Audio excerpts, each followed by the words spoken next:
Right, welcome guys. So we are watching the Jake Paul versus Anthony Joshua fight. I hope you guys are having a great day. We are on Netflix for this one. So I hope you guys are ready to witness controversy at its height in the prize fighting world of boxing. Now, I know some of you are going to have a lot to say about this. So I'm just going to leave the comments on and then, just touch base with you guys, give you my own insight. Let me just check the comment section is live. So it should, I'm not too sure when the fight is going to be on, Boba T, but it should be on. I think there's this particular fight. Then we have the Anderson Silva. So you can add on another 25 to 30 minutes.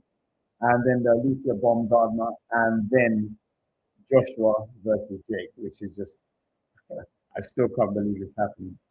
But yeah, I mean, what are you guys thinking is going to take place within this particular fight? A knockout, a devastating knockout, uh, a scripted fight. This is prize fighting, so money is definitely going to be the thing that writes the script. Determines what is going to be out in the open. So remember, guys, amateur boxing is the sport. Pro boxing is the business. That's where money is involved. So there's incentive for somewhat devious things to happen. So yeah, just bear that in mind. Yeah. So at the moment we've got Jamal Harvey versus Cervantes, and this is an American Olympian actually. Uh, just taking this fight. I mean, he's completely dominant. Most valuable promotions definitely is making a name for itself because they are taking in Olympians. That's the way to go, really. I think you want to siphon off, the younger talent that has pedigree. You don't really need to build up the fighters. You just swarm them as soon as you can see them. I mean, they've got Kane O'Malley, but I would say the way to go is really to build up a promotion. I would say the way to go is to, look at what is happening in the amateurs. A lot of boxers are coming into, pro boxing without any pedigree, and you're really taking a risk with them because there'll be something that they don't have or possess that, really stunts their development. So I would say the safer bet is to go with people with pedigree. And I know it's not to say that only amateurs are going to be the best and only great pro boxers. But when you look at Mayweather, Terence Crawford, Andre Ward, Roy Jones Jr., all of these guys had amateur pedigree. So, anyway, we're in the fourth round of this uh, undercard for the Jake Paul versus Anthony Joshua event or exhibition. I don't know what to call it. Crazy. So yeah, we're just this is the Americans going to take this. I think Cervantes. I don't know. What to say. I think it's when you look at what is happening, you kind of understand that this is going to be one-sided. So not to put any shade on his opponent. He's a game opponent, but I think the American is just slightly sharper. Anyway, how are you guys doing? Uh, how's life treating you guys? You know, any questions? I mean, what do you guys think about the fight so far? Because I'm in the UK. Some of you guys are going to be around the world, so I don't know like what time you're viewing the fight. But yeah, let me know. Show of hands for where you might be. Jake hasn't won yet. Jonathan. Uh, let me see. So, guys, I'm in the UK now. The fight is, well, this show started at 1 a.m. It's currently 1:40 now. So, I would say we're looking at more so closer to 3 o'clock for the actual. So, in about an hour and a bit, because you have it that we've got the Anderson Silva versus Tyron Woodley fight. Then we've got Alicia Baumgardner. Obviously, this fight is still to be completed. So yeah, we've still got two more fights. So yeah, so we got the Netflix show in today. You know, Netflix. How do you guys view Netflix to the Zone? Which one do you prefer? Which one's cheaper? I think Netflix is cheaper. So, the Zone's bloody expensive. That's why you don't see me making those streams for the Zone fights. Jesus.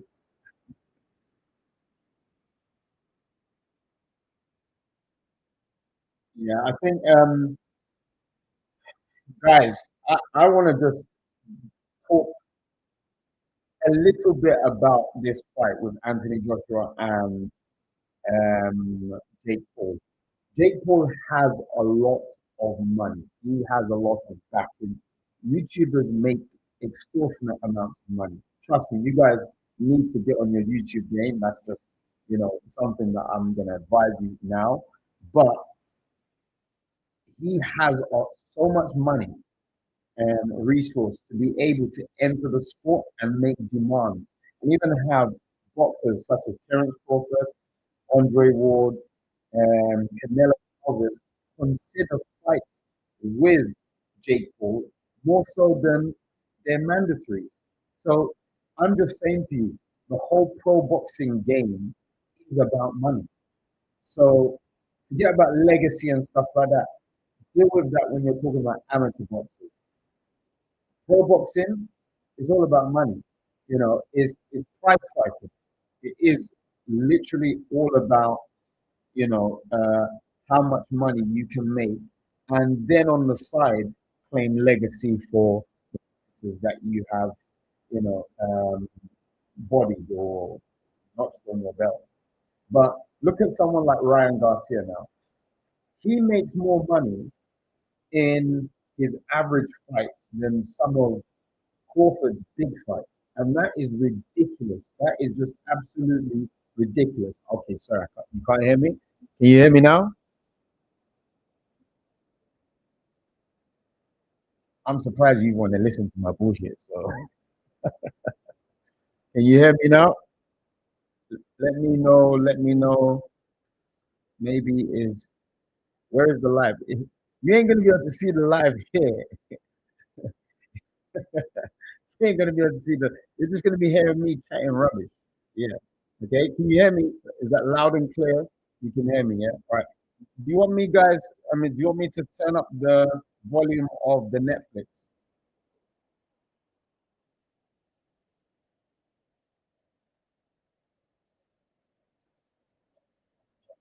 Yeah, it's on Netflix.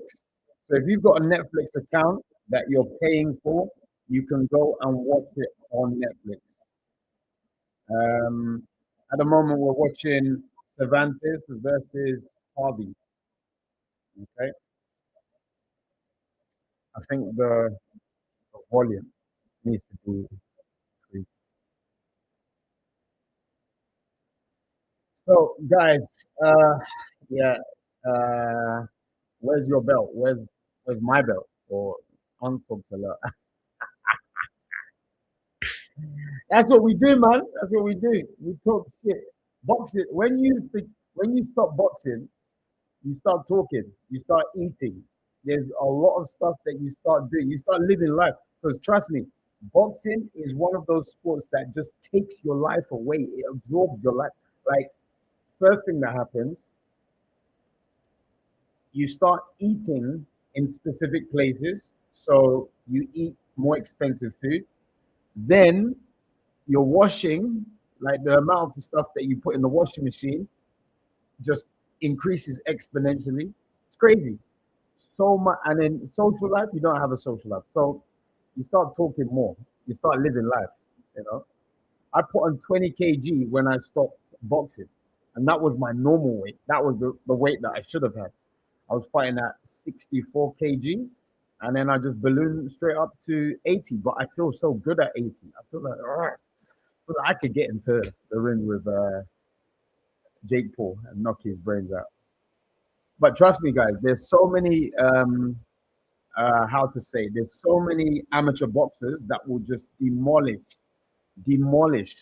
what's his face, Jake Paul. So this is the it's his ticket to being able to fight is the money he can garner from his audience. That's all it is. It's not about how good he is, because there's European amateur boxing champion would demolish him, Olympic champion would demolish him. So what are we talking about? It's not even a debate. It's just money. It's just that he's got a crowd. It's just like Ryan Garcia. Ryan Garcia is one of those boxers that you just think, what were you doing all those times when you were an amateur? Like, you should have really developed and honed your skill. The only thing he did was just develop that left hook, and that was it. So yeah. Anyway, this fight here, I think, is really going to be an American victory. You can see he's just like, we're in round 6 of the uh, Cervantes versus Harvey fight, and Harvey's just taken every round. Like, literally, it's a shutout. So I mean, I would just be like thinking about who's your next opponent. But what do you guys think about Alicia Baumgardner? I'm not going to say nothing, but she seems to be very, very comfortable revealing, a lot of her goodies.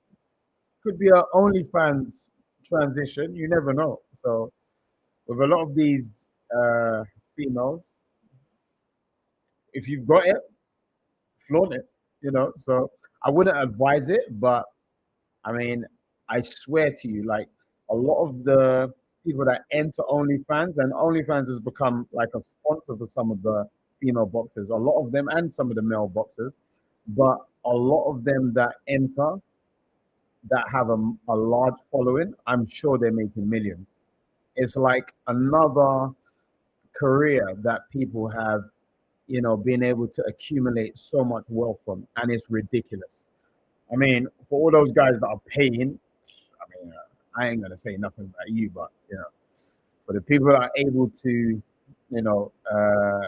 acquire the wealth from it, there's obviously going to be issues later on in life in terms of family, work, but yeah, I mean, this is 2025 now, so yeah. But yeah, this is 30 seconds left to this fight. I would say this is going to be a shutout, complete shutout. Yeah, yeah. Cervantes has not really put on a good round for anything in this fight. He's lost every round. He's been quite dominant from Harvey.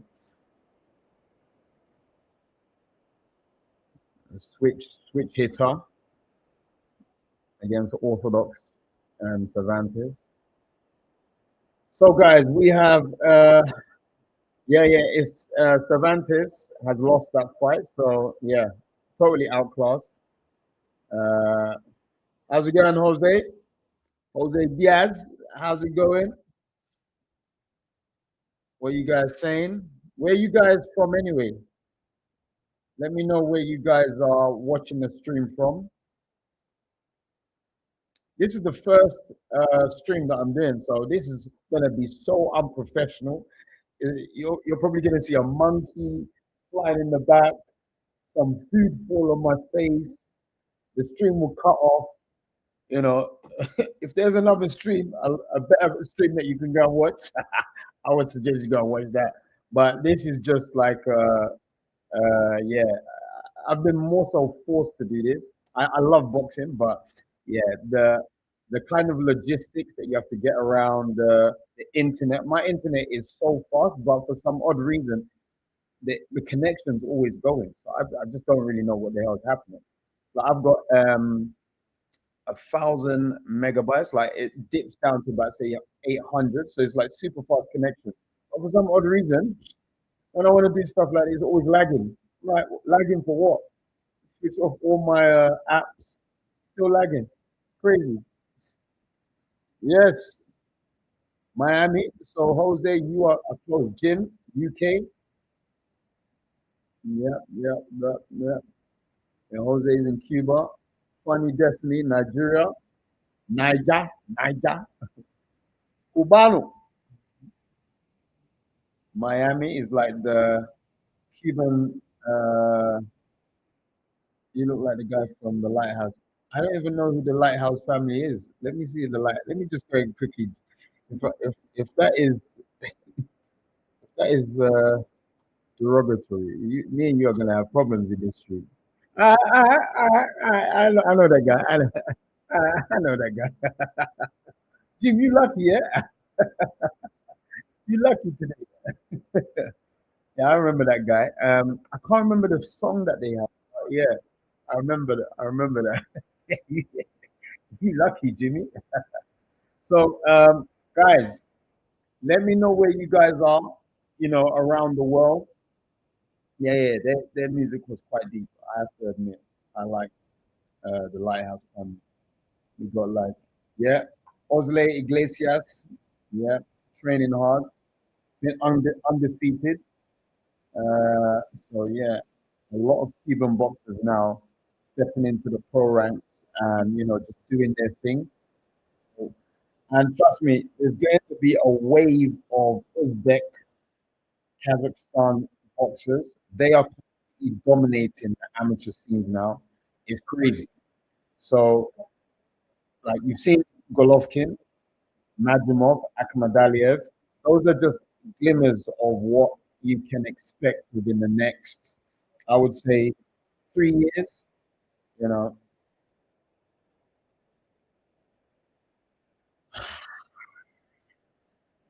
so guys, I need to get your perspective. What do you think about the Jake Paul fight? What do you think?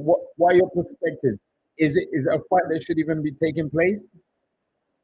Is guys, it's on Netflix. If you have gotten Netflix, you can go to Netflix. They're showing it live there. Okay. I can't stream the actual fight. I'm not allowed. Uh, it's copyright. Like if as soon as it goes up, look, let me show you a little satin. Stream the fight. I can stream. I have yeah.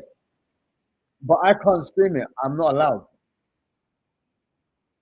Shiesty, you trying to get me in trouble, man? No. Look. I'm streaming the fight. Let me see if I can get this.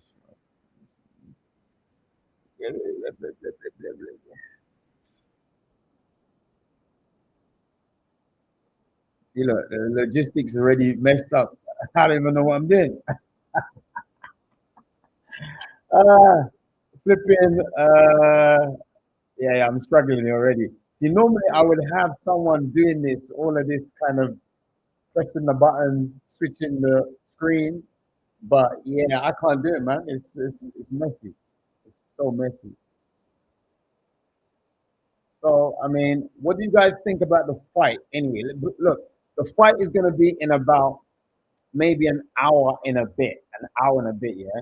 So before the fight happens, we need to discuss. We need to have like a public think tank here going on because really, this is monumental. Why name this fight? Yeah, because you're gonna have. That's a good question. That is a good question. I should have named what it is supposed to be. It's supposed to be fight commentary stream. So I'm streaming about the fight, giving commentary. So I'm gonna go and change it. Don't worry. This I told you. I told you the logistics of what I'm doing today is just off the cuff. I don't even know what I'm doing. Yeah, I was just like, let me just communicate with a few of the people that I'm, supposed to be creating videos for my audience. Let me just have a conversation. You guys are all trying to get on my back about why have I named it like this. And it's Alex, you bastard. Yeah, this is why you're both. This stuff, mate. Oh, TNRC75, you from South Korea. Peace to you, bro. Peace to you. Yeah, I mean, it's gonna look. The fight is gonna be in about an hour. We got time to kill. Okay, uh, but we need to figure out a few things about the fight because what we discuss here has an impact on the fight. This is the reason why I've started this stream up because, you know, believe it or not, but this stream is something that the boxers are watching whilst they're training. So what we discuss here is going to shape the fight. Okay, and I'm just chatting shit, but that's what I do. That's what I'm a coach. I'm a boxing coach, so we have to chat shit sometimes. We have to send people into the ring. So come on, it has to be part of our mental faculty to be able to do that kind of shit. We have to be able to send people into the ring, make them confident, train them as much as we can. Some of them that enter the ring, we're like, there's no hope for this guy, but we have to boost his confidence, and that's it. So as you can hear, AJ's in the background. Yeah, I agree. AJ should not uh, um, Jake Paul out. I'm even forgetting his name because I don't even know like why he's even in boxing. But all right, let me ask you guys a question. When AJ went to London 2012, did he win the fight against the Italian? Did he win? He did not win. Like he did not win. He lost that fight. Are you trying to listen to? Let me see if I can. I don't even know if I can get this thing up. This, hey, Obi Ma Umrah. You tell it to shut up. Do you want to come spar? Huh? You want to come spar? Eh? Yeah, yeah, he lost that fight. He lost that fight. 100% he lost the fight. Can you just listen to this guy?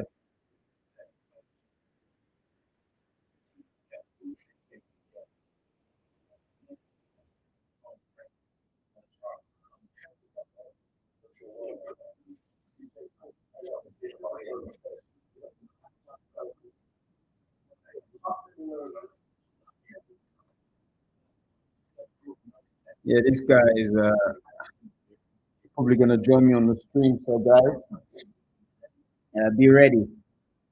Be ready, yeah? Be ready. The main fight is going to be in about an hour and 10 minutes because with AJ chatting shit now about this backstory. I mean, everyone knows your backstory, bro. You went London Olympics. You went into the pro ranks. You beat a whole load of guys. You lost against what's it called, Andrew Reese. Then you beat him. Then you lost against you. Everyone knows. We don't need this backstory. Just start playing the fight. The one thing that I would say, um, yeah, yeah, yeah. Forget all of that. It's in about an hour. Look, guys, let me just tell you what is scheduled today. This Harvey Cervantes fight was the first one after the prelims. This is the undercard now. Now the next fight should be Tyron Woodley versus Anderson Silva. Then the next one is going to be Alicia Baumgardner versus Layla Boudouin. Okay. And then the next one is Jake Paul versus AJ, and that is the schedule for tonight. Okay, so we've still got three fights. I just got on chat box. Did the fight? If it? No, no, no. It hasn't started yet. We've only had we've had the prelim. So like the fights that no one that when you go when you're watching the fight, you see no one in the crowd. Yeah, those fights already done. Then you have the fights that are part of the main card. That's what's happening now, and we've just had the first one. So anyway, guys, I'm gonna make a video. I've made three videos on Cuban boxing training. The next one is going to be on defense. So the first one was on coordination, warm up, all of that kind of stuff. The second one was quarter stance, and the one after that was all the six punches. So the technique for all the six punches, and now we're going to touch on defense. So that's just to let you know what is happening. Sometimes you see me uploading some boxing fights. Those are fights that I get from Top Rank and uh, and what's it called, PBC. So let me know if there's any fights you want me to upload. I'm exhausted from waiting this fight, bro. This is why you need snacks. Look, I'm gonna go and grab some snacks. I'm gonna grab me some snacks. What kind of snacks do you guys love? I'm more of a biscuit guy. Yeah, chocolate biscuits and like juice or something like that. So what do you guys like? Haribo's? Yeah, yeah, Haribo's. What else? Midget fighting. Oh, that little little man, and that guy. Yeah, yeah. Yeah. What's it called? The guy from Lord of the Rings or whatever it is. Yeah, the AJ fight is going to be in about an hour. We've got two fights before then, so half an hour for each fight because you can see what is happening. You can hear this nonsense in the background. Instead of just playing the fight, they're playing this kind of music, and I don't even know what it is. It's like backstory of AJ and yeah, meat pies. Yeah, yeah, like patties, Jamaican patties. Yeah, yeah, they're showing all these.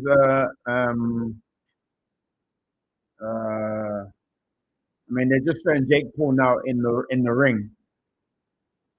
I swear to you, Jake Paul, my man David. Oh my God, it's been a time. It's been a time. What's been happening, man? Glasses, jacket, shirt, man. Ah, my bro. Now the fight hasn't started yet. It's I'm watching a hot tub time machine and don't want to. Just check back in an hour because all the yeah, yeah, of course, man. I remember you. You're my bro, man. You're my bro. You know, I still have that image that you done of me and the picture with the Cuban colors. I got you, man. I got you. When I come to America, you're gonna be the first one that comes to visit. Don't even try it. You gotta have somewhere for me to sleep as well.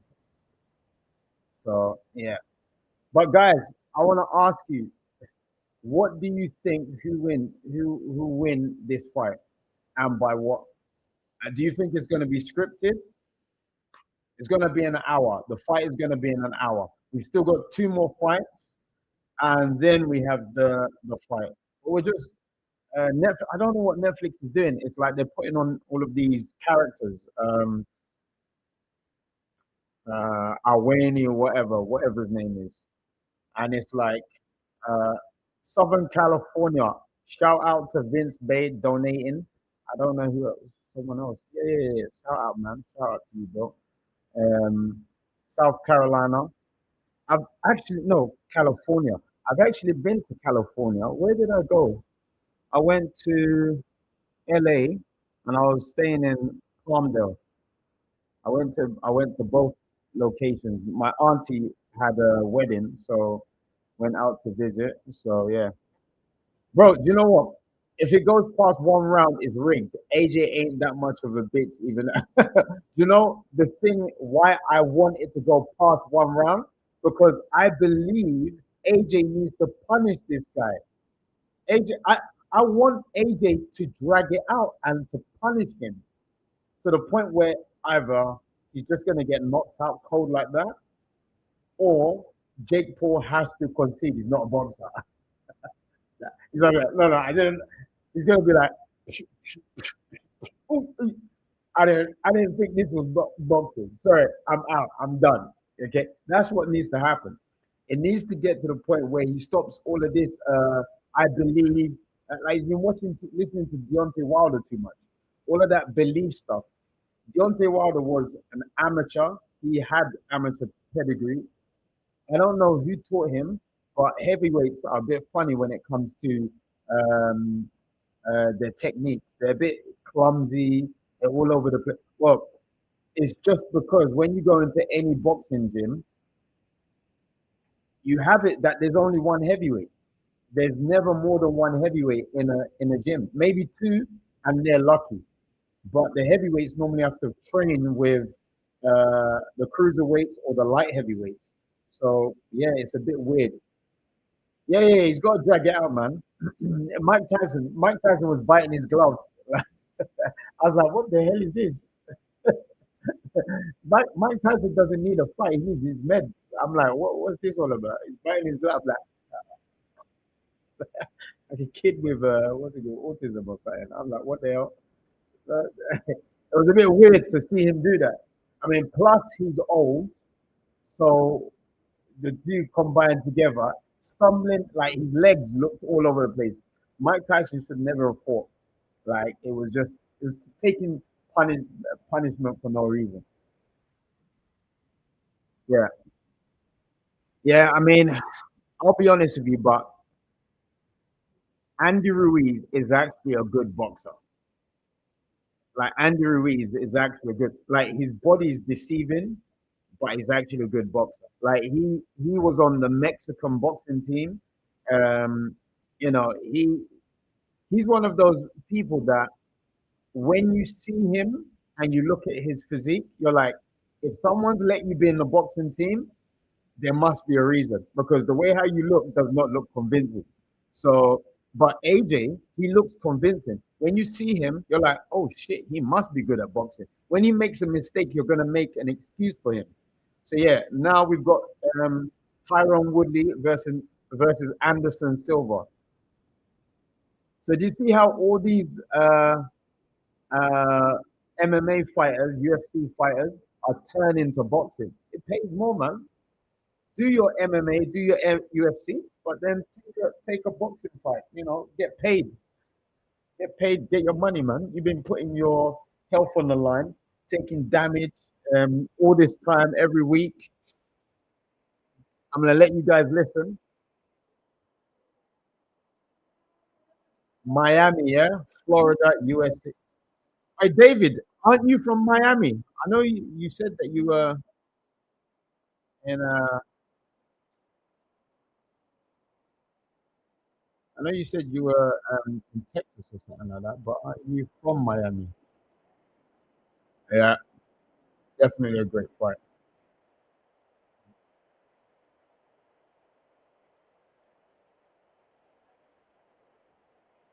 Yeah, yeah, yeah, yeah, yeah. I think he needs to drag it out because I think Jake Paul, not that I want him to get hurt, but I think he needs a reality check.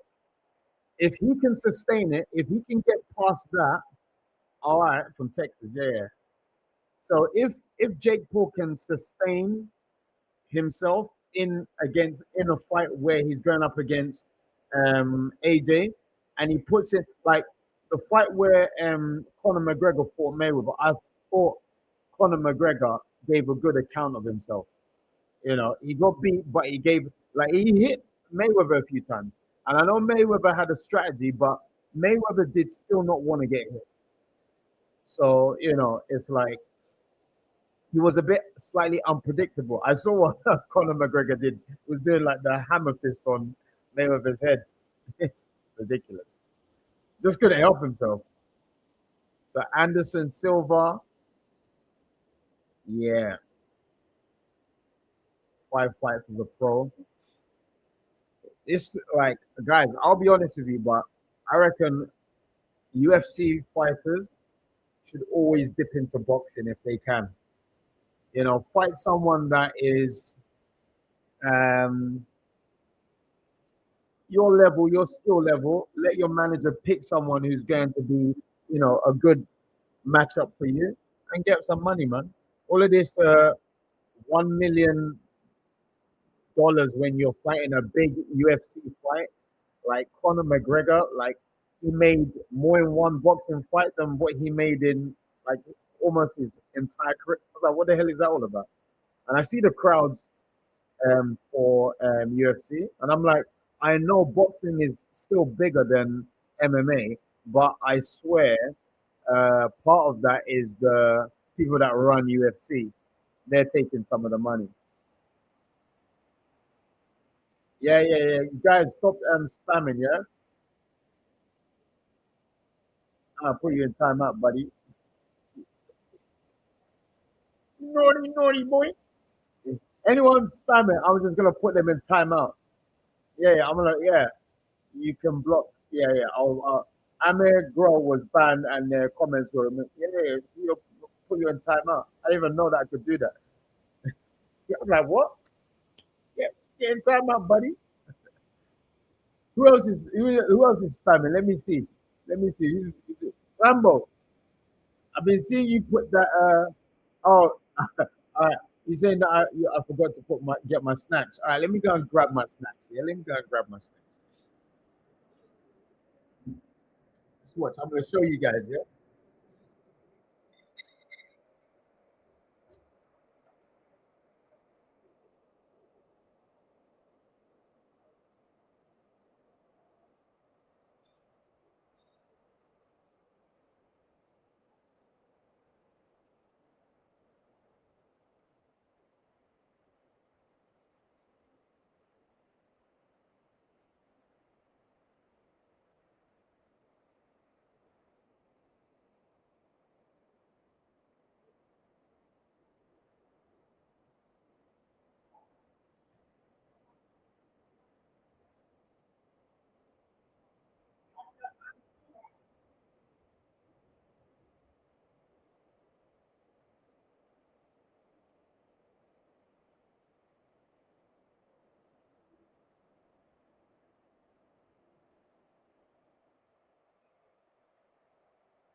Guys, you don't know about these snacks here. Look, let me show you.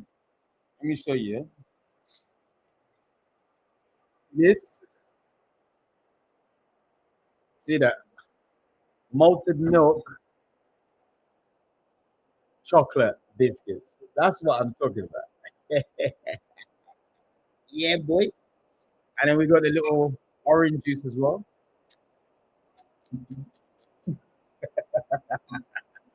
Yeah, I'm a coach, man. I got to put that weight on, bro. Shit.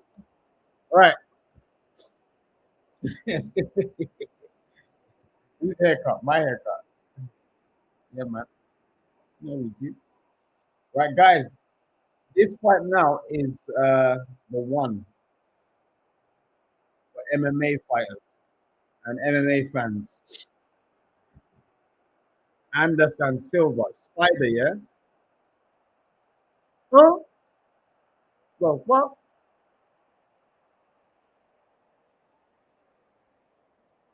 Are you kidding me? Andrew Tate versus Chase already started. What?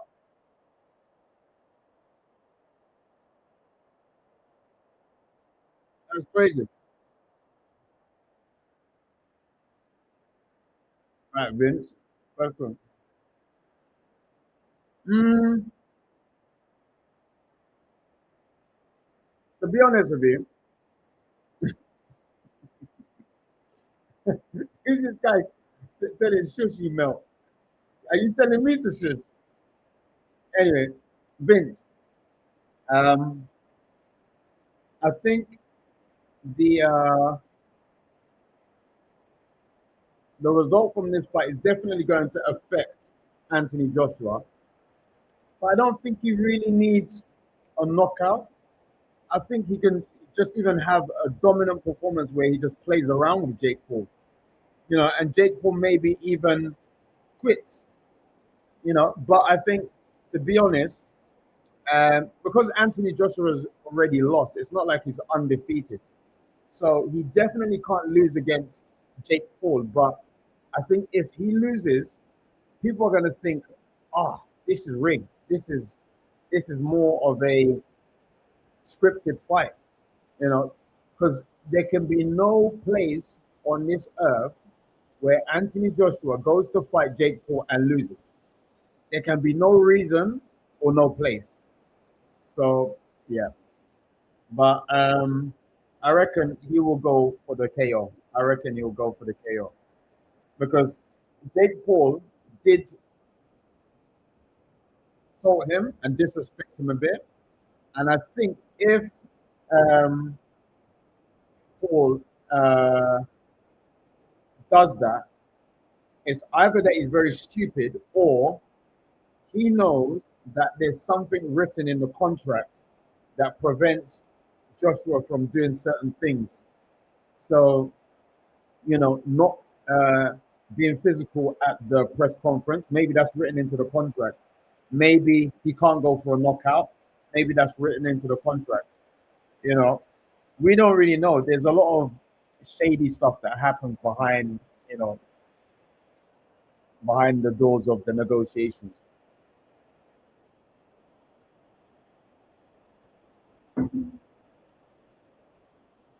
Yeah. So, guys, this fight between Woodley and Anderson Silva. Remember, Jake Paul knocked um, Woodley out, and that was a big knockout. But I think that's just Woodley doesn't really know boxing that well, and I think where he knows, I mean, in a situation where you are doing multiple sports, I think it's a little bit different your approach to boxing. You know, what do you think happened back in the day with Woodley? Yeah, I think um, there's a question to say that he threw the fight. There's a question to say, oh my God. You know what? You guys are just insulting me so much. One said sushi melt. One says, when this don't want to look at your Mugabe lips. Let me give you them Mugabe lips, boy.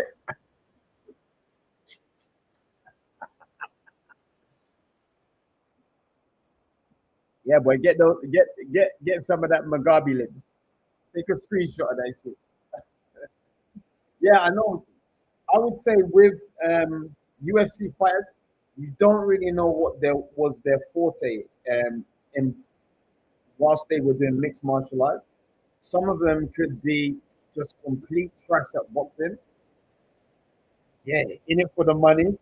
That's another situation. So, I mean, I would say you can't really uh, place too much expectation when you're watching UFC boxers fight. You know. But for themselves, I would say it's good for them to get a boxing fight. They've got the following, so be it. It's just like Jake Paul, same thing.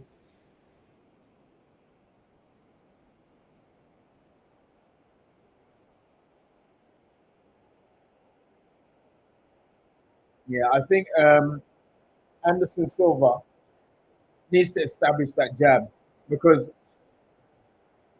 I like that little.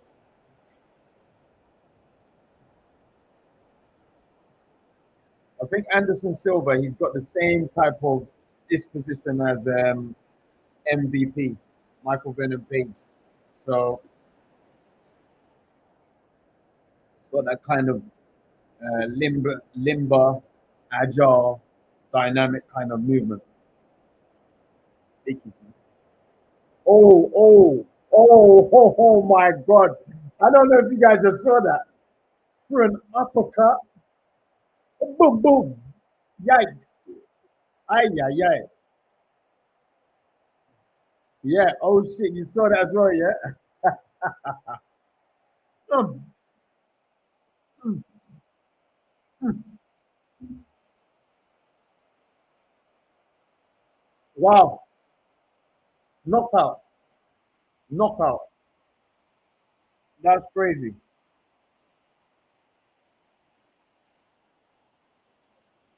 See? Rewind that. Stop talking Netflix. Rewind. Stop yapping, bro. Stop giving us Mugabe lips. Rewind.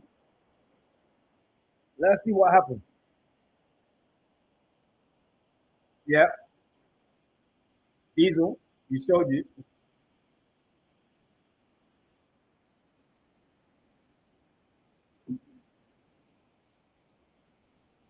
That was a definitive move. I would crack Jake Paul in a scrap. There's certain things that I know how to do that are just like you need to be thinking that Jake Paul is like uh, a baby in boxing.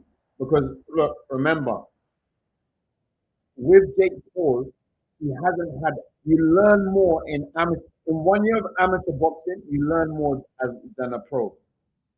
In amateur boxing, you're every week sparring, almost training every day. Pro, you're not doing that. You're waiting for your fight. Maybe you're ticking over, waiting for that moment. Because when it comes to pro training, for that 6 weeks that you're gonna train crazy. But before then, you're more relaxed. You're more doing PR work, social media, all of that. Yeah, yeah, yeah. Woodley got cracked again, man. That was oh my god.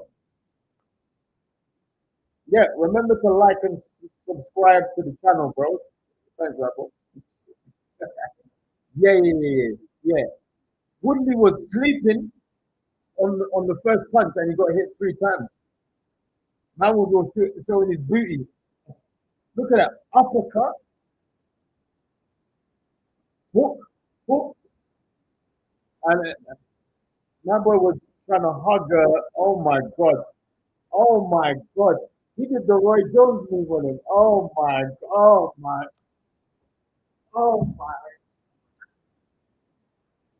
My man did that. My man did this. My man did this. Oh, oh my. Sweet Jesus. Sweet Lord Jesus, God damn it. Cracked him. Gave him the shoe white and uppercut. Oh my god. Let me tell you what I'll do to Jake Paul. I would use my jab. And whenever he tries to use his jab, I've got four counters. Overhand right, catch his jab, throw the jab back, catch his jab, throw the backhand, slip, jab to the body. And then I'll make him not in the fight is gonna be in about say 45 minutes. Now we're gonna have the all right, first of all, no, I ain't no one's cousin. But what was I gonna say? Yeah, we're gonna have the Alicia Baumgardner fight now versus Layla Bedouin, Bedouin, Bedouin, and then we're gonna have the Jake Paul versus Tebow fight. I think the ref called that too darn quick. The thing about it, I would say no, the fight hasn't started, Abdul, but I don't think Woodley can take too many of those punches. I don't think. Um, Only when he gets hit, that's it. Game over. Let me just see Anderson Silva.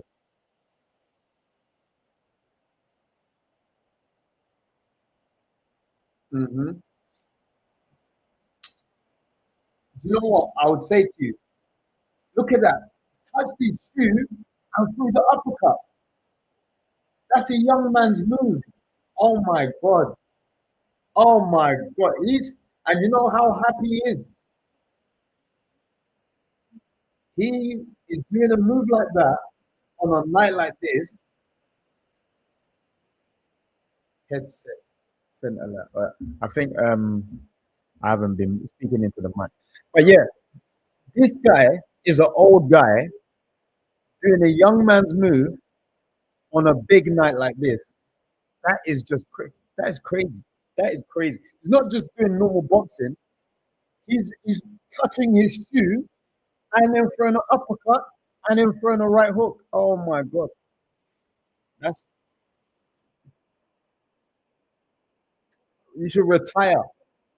But after that performance, you're gonna have another 10 fights. Jesus Christ. He's even older than me and I've retired.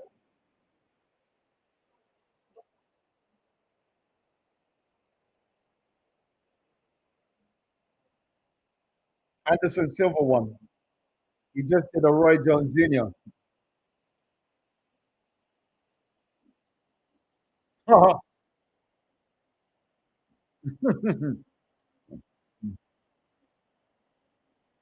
Let me see how old Anderson Silva is. 50 years old, this motherfucker. I didn't say mouth. I said mouth far. Mouth far. You know? Mo Farah. You know Mo Farah? The runner? Yeah, that's what I said. No. Um, Jake and Joshua are gonna fight. I'm just keeping you guys. I want to have a conversation with you guys. Anyway, I want to know what you think is going to happen to Jake Paul. Is Jake Paul going to visit the hospital tonight? Or do you think that Jake Paul has enclosed within the contract that he cannot get knocked out?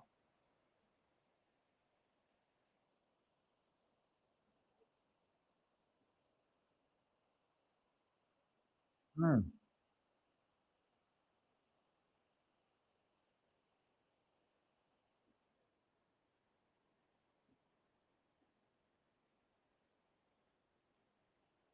Hmm.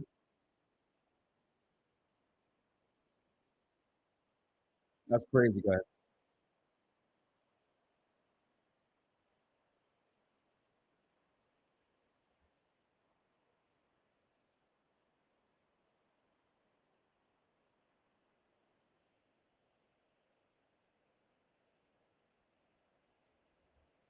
Ain't no one trying to clap for Tyron Woodley now. Seriously, after getting knocked out like that. Man touched his shoes, man wiped his shoes, and then cracked your face. Ain't no clapping for you now. Why are you still even in the ring? You need to go back to the dressing room and self-reflect.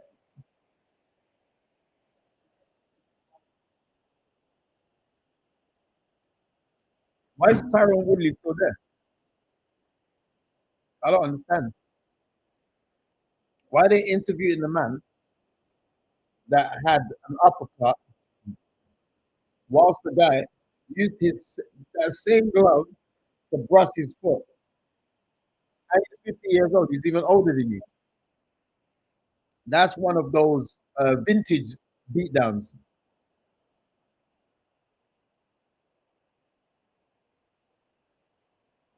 You were ready for this fight. You were ready for the guy who wanted to clean his shoe before he uppercut you. Come on, bro. You want some of these biscuits? You want some of these biscuits? Biscuits are malted milk and go. Uh,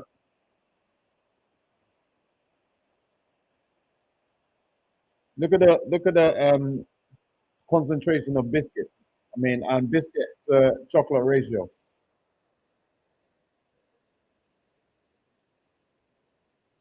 It's still blurry. I don't know what's wrong with this bloody camera.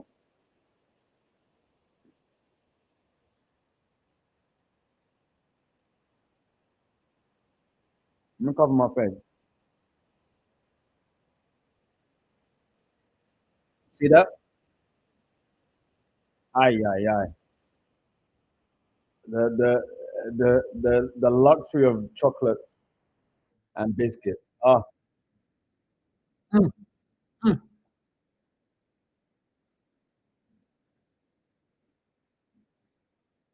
Yeah. You know about the chocolate biscuits. I don't need to train. I'm a coach. Coaches don't train. And plus, you do as we say, not as we do. Mm. Marina knows about the chocolate biscuits, the malted milk.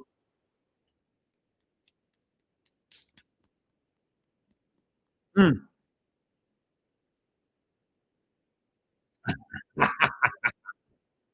Nah, nah, nah, I've passed all of that. I just bite the biscuit. I make sure I get half of the biscuit. I don't care about the I don't care about the what's it called, the cow anymore. I don't even think about the cow being on the biscuit. I bite half the biscuit, eat that, and then finish the rest of the biscuit. Ain't got time for the cow.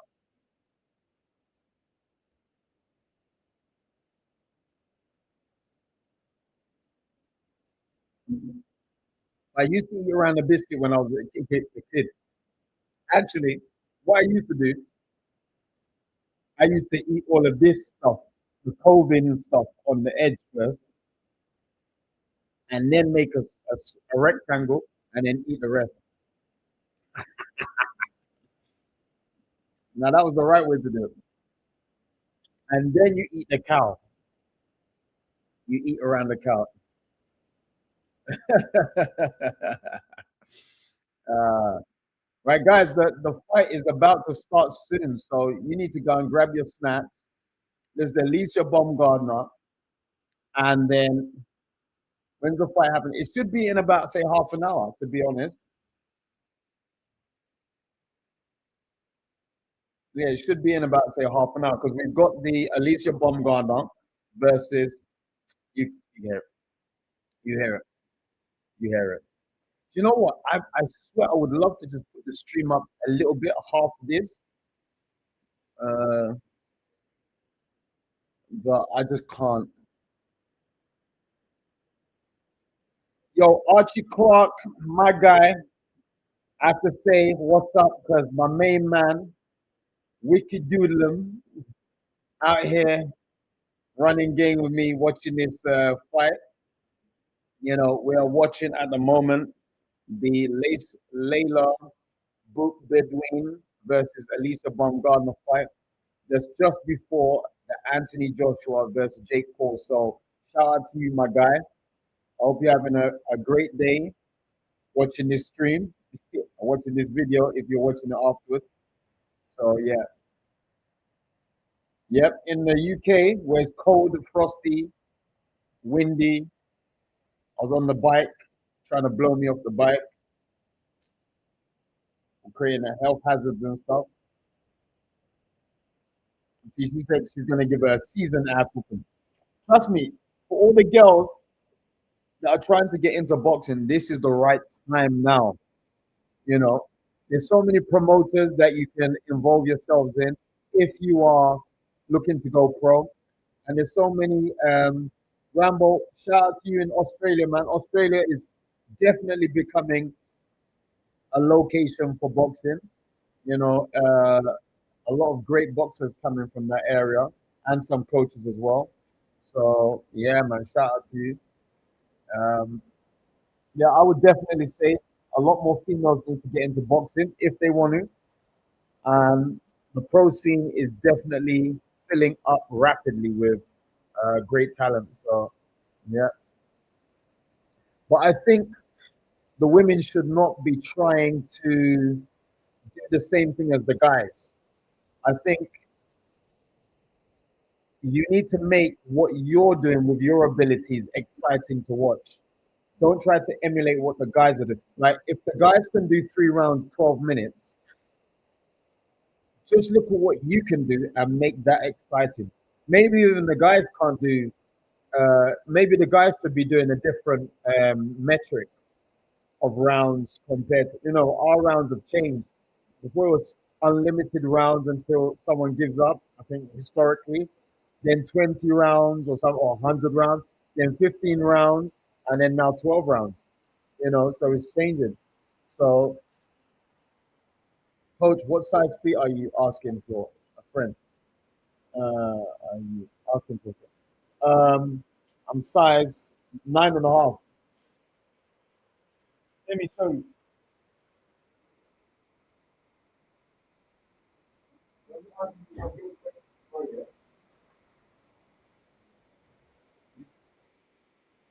See these boots here? These boots here.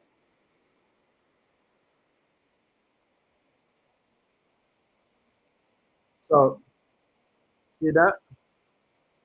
UK 9, but I always get a different size for the boxing boots. Well, normal trainers, I get a bigger size.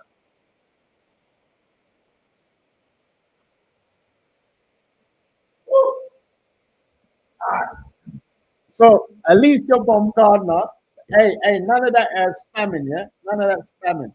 You in timeout. I didn't know I could put you in timeout. Straight into timeout. Few queries or whatever. Straight into timeout. Ain't no skids on me, man.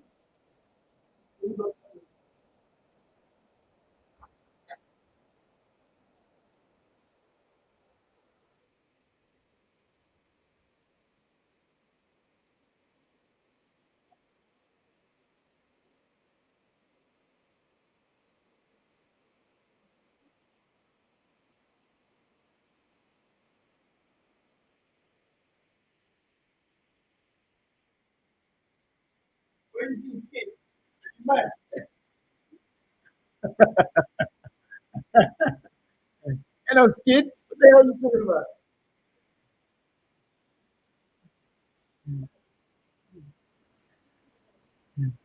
Back to you by looking at my bumper. No, I don't even have a bumper. What am I talking about? Pause, man, pause. Yeah, you know what?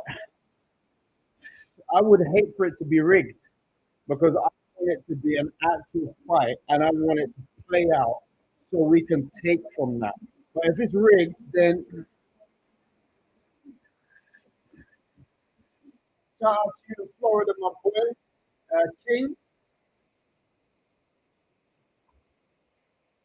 Nice. This fight now, Alicia Baumgartner, uh, she needs to fight a few more girls from the UK. I think they were talking about Caroline Dubois. Yeah, yeah. I'll be honest with you.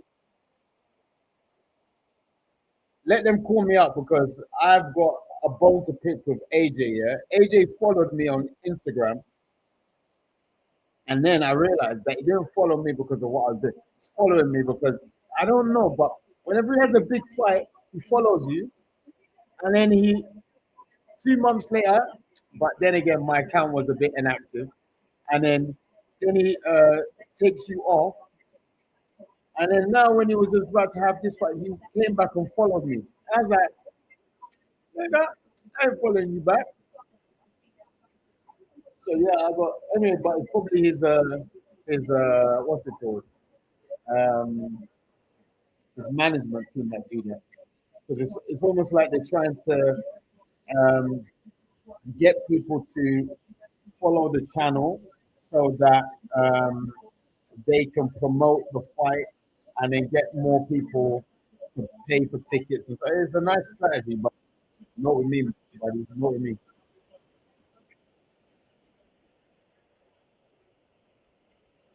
Yeah, Disney character. I remember that on Nickelodeon. So, coach, how did I become a coach? Well, I was doing boxing, but at the same time, I was teaching. I was teaching like maths, English, science, all of that kind of stuff.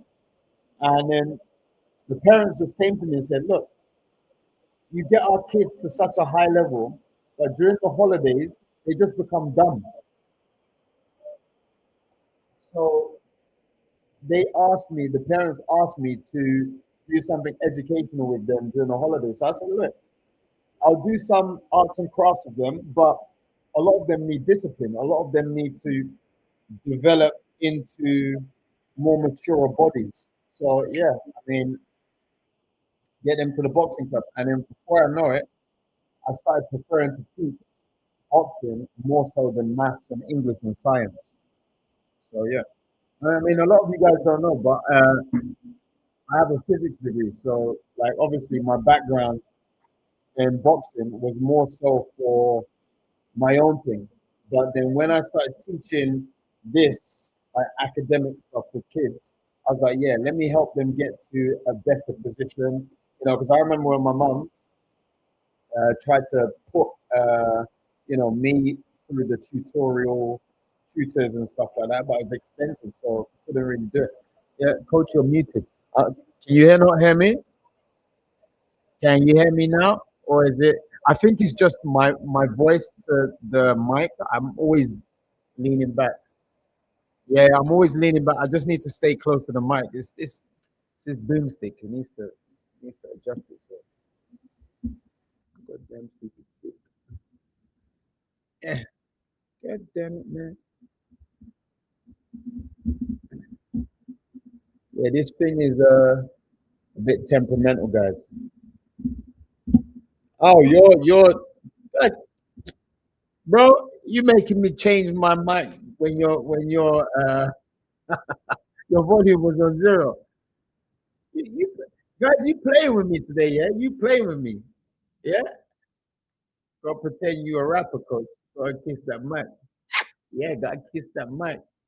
Yeah, when is the fight? It's in about say 40 minutes, half an hour, something like that. Because we're just waiting for the female fight to get done, and then the show is on the road, guys. We're gonna see a clinical, masterful beatdown. I remember, guys. Let me just remind you the context. Jake Paul has been raving and ranting for the past 5 years about how he's a boxer. I swear to you, I swear on all I love, no, not on all I love, but on maybe my PlayStation, Jake Paul's reckoning is today. His reckoning is today. He better make sure that he's on point because we're all, that most valuable promotion. If he gets knocked the fuck out, you better close that company down. Close it down. No, like all of those boxes that you pay them off. Yeah, pay them off. Oh my god, coach, freestyle for the fight, build up. What do you want me to do? Like a rap?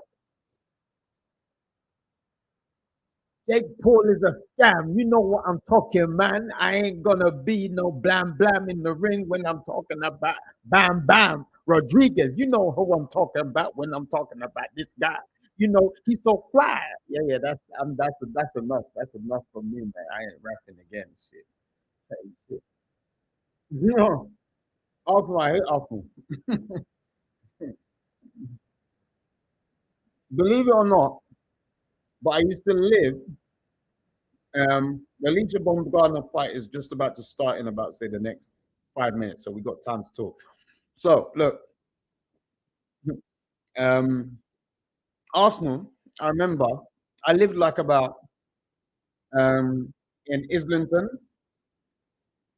No, not Chelsea either. And then Arsenal was located in Highbury, Islington.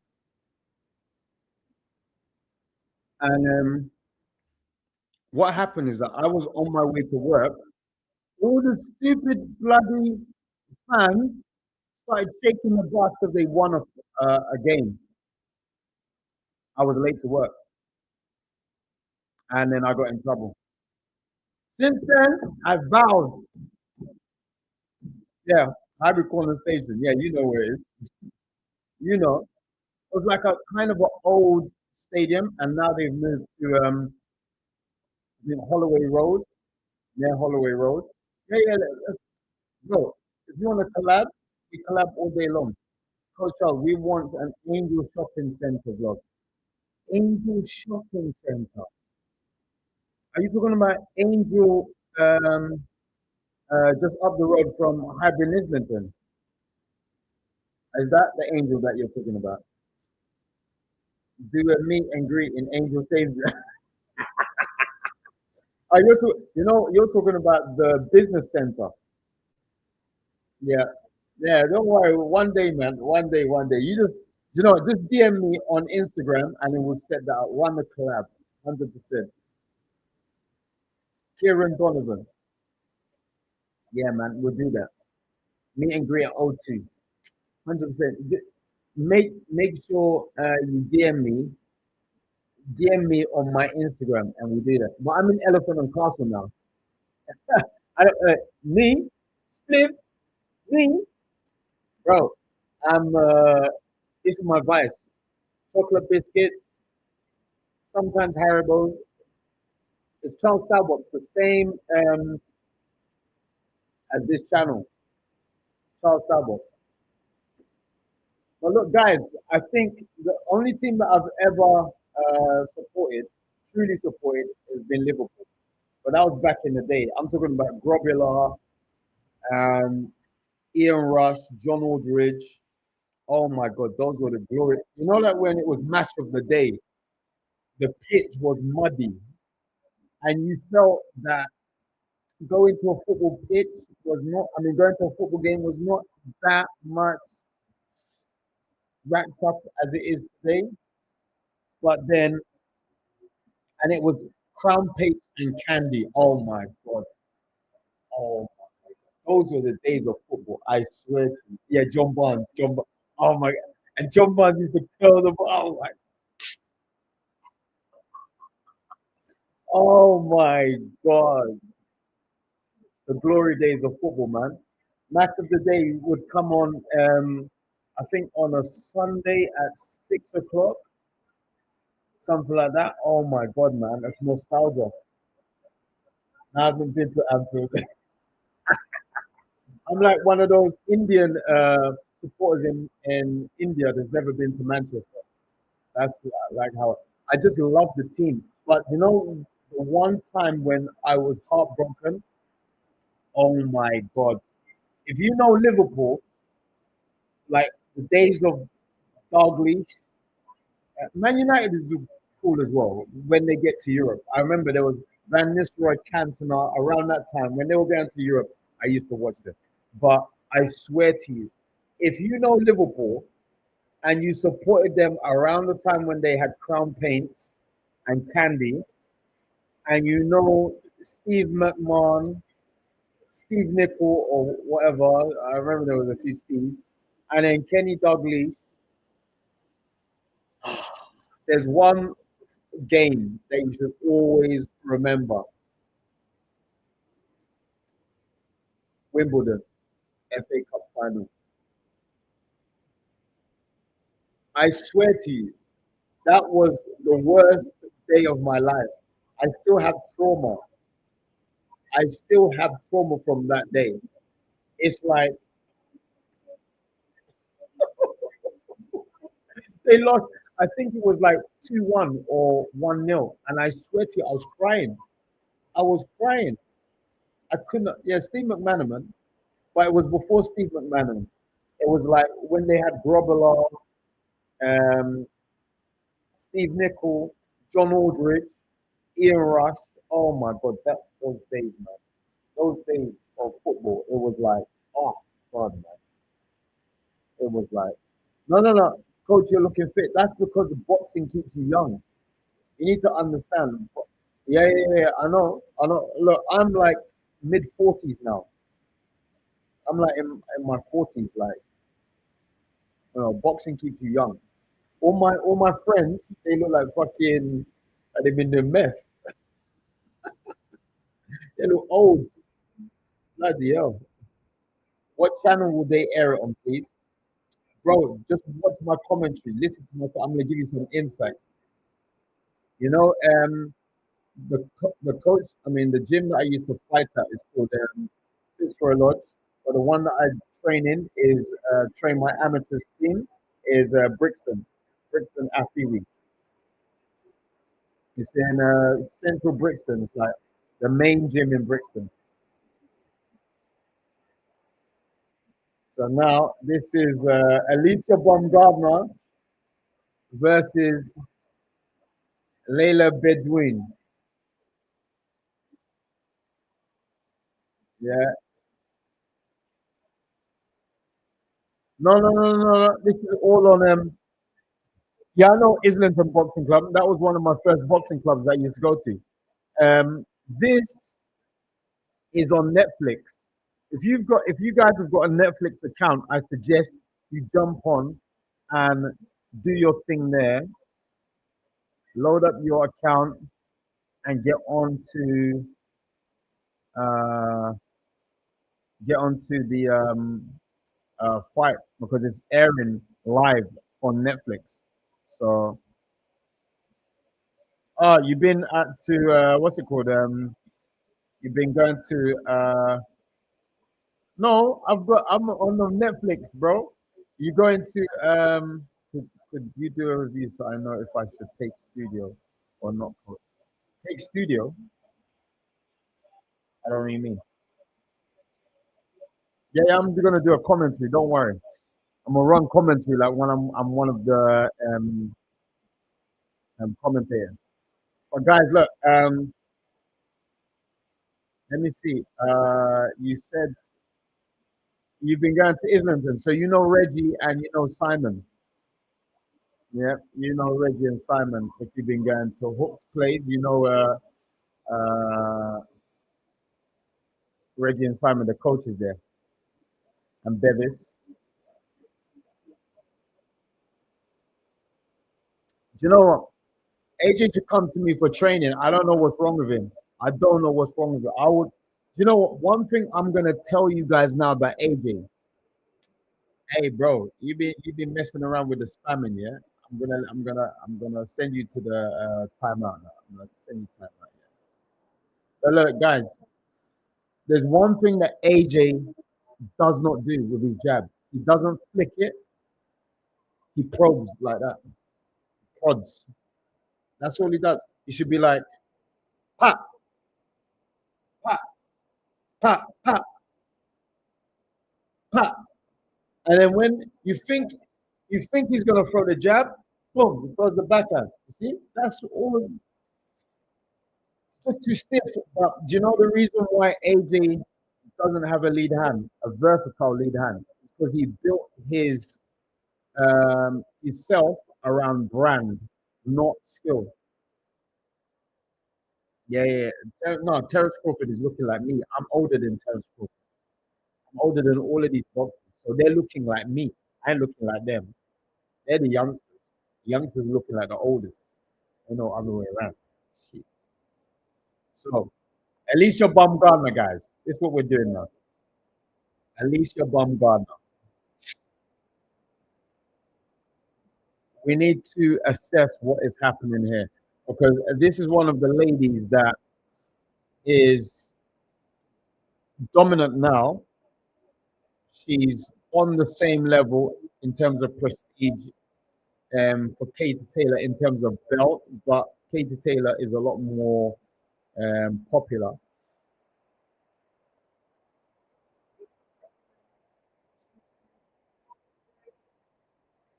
I believe she's undisputed or something like that. I don't know. I don't know. Let me just check. Is I believe so.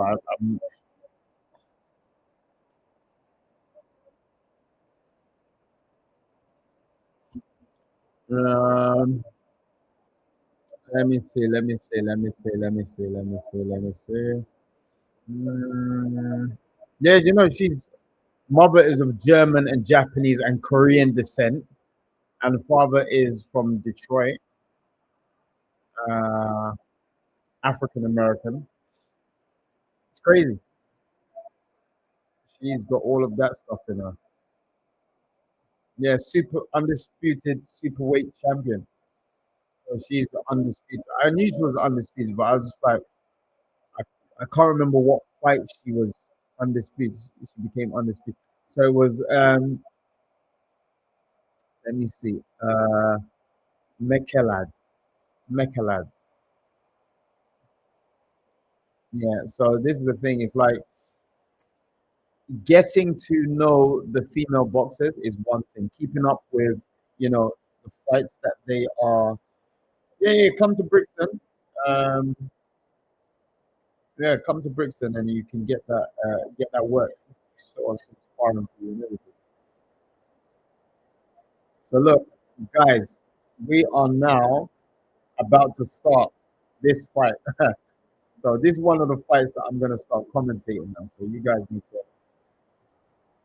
I'm gonna open up the comment section. You guys do what you need to do in there. Let me know. I'll see if I can read your comments. So the first round, guys, and they're both starting off with the jab, both moving the right way. First combination there from Bedouin. Jesus Christ, sounded. Ay, ay, ay.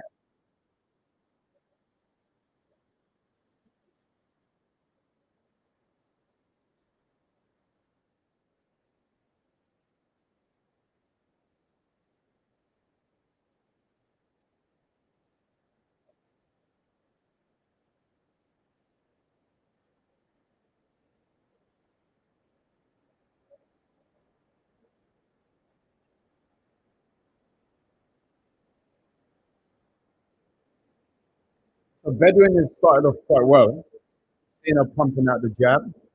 I think this is what she wants to watch out for, the counter attack, because Alicia likes to throw that overhand. So when she starts to time the jab, that overhand is going to come over like that. That overhand right there.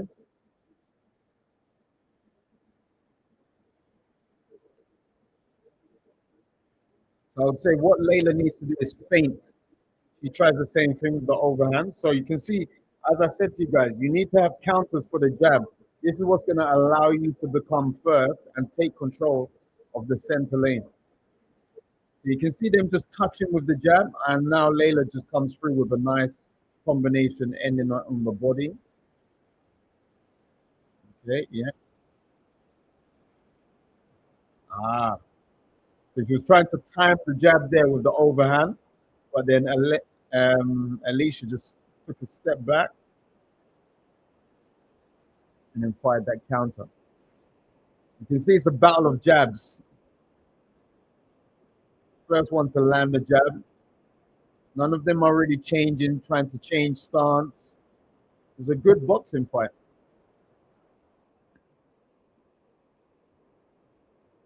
This is where you can really appreciate technique.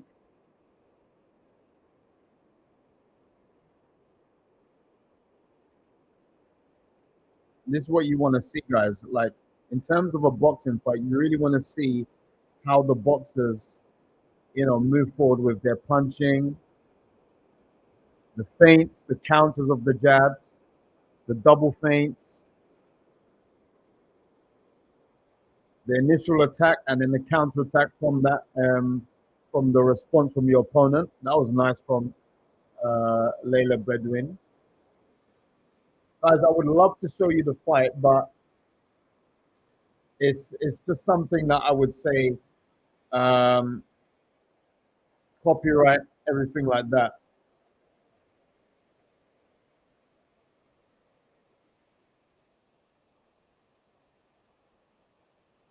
Yeah, it's if I put this fight up, like the thing is that there will be people that actually download the fight, upload it.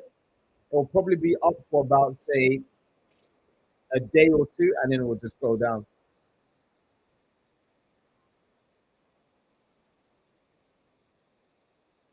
Yeah, coach charge for the over. Yeah, because I've seen. It's not even like that I'm a genius or something. I've just seen because I use the overhand myself, and I know it's a nice counter. It's not just a point scorer. It disorientates the boxer when it lands on the top of their head as they're coming forward. So it's a nice power punch to throw. That just kind of discourages your opponent from throwing the jab, and then it just gives you that access to that lane for free. When you catch the jab and you throw the jab back, it stuns them, but they recover. And they're not really discouraged to throw the jab. If you throw the jab and then they catch it and they throw the backhand, that can stun you also. But it's a straight punch; you can see it coming.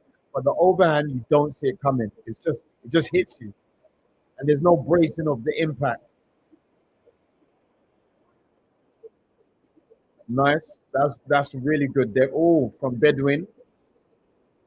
So what she's doing, she's coming forward with a double jab cross now. That's probably the most safest combination to use when you're in that mid range and you want to force yourself over to your opponent's side. Gives you two chances to use the jab, which is the safest punches to use, and then to throw before you throw the backhand. So you have to be a lot more accurate with your backhand.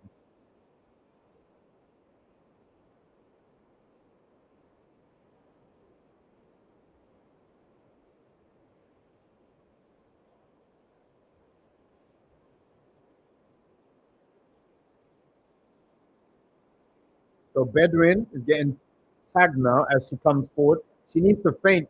This is the problem. When you are in front of your opponent and you keep coming forward with a double jab cross, you're predictable now. Yeah. So now you can see the more of a discouraged look on Bedouin's face because now she's getting tagged. So this is where you need to break your rhythm, change your rhythm, you know, nice overhand. But at least your Baumgartner's pressing forward now. She's walking forward, leaning on Bedouin's head. Guys, you want to watch the lead hand of both of the boxers? Oh,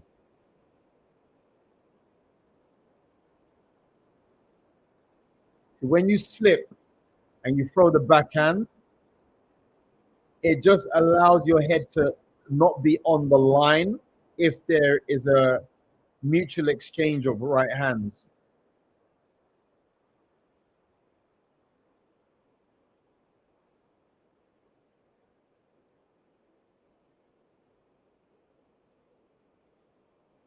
See, this is a good fight. I think, yeah, let me just take care of the spamming. So, guys, you need to stop spamming, yeah? You need to stop spamming. You get your ass in timeout. I have no idea about the. I have no idea. Could you show the fight as I can't watch it because I don't have enough. I can't. I can't. Let me just turn this.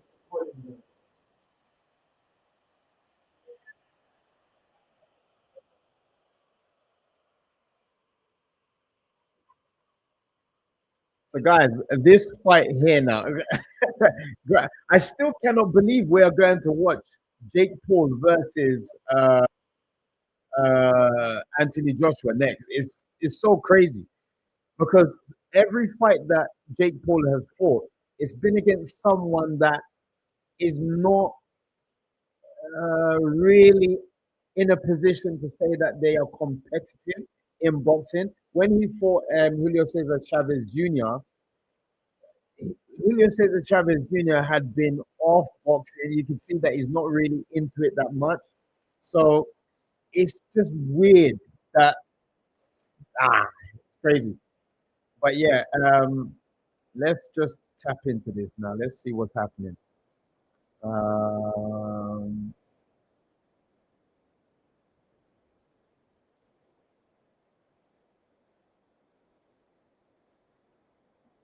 So, guys, what is happening with the stream? Is the stream okay? Let me know if you can still see me clearly, if I've frozen, anything like that.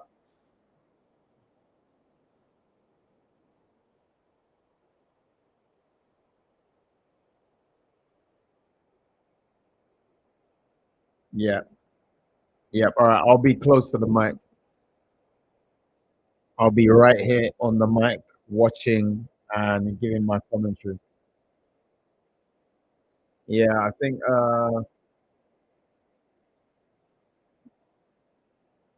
yeah, it's on max volume. Let me see if I can change the audio from here.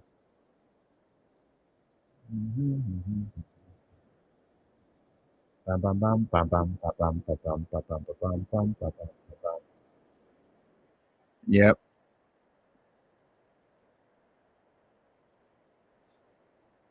yep. All right, cool. Yeah, I know. Do you know what? This I need to sort this out. It's the Blue Yeti. Not that great of a mic, so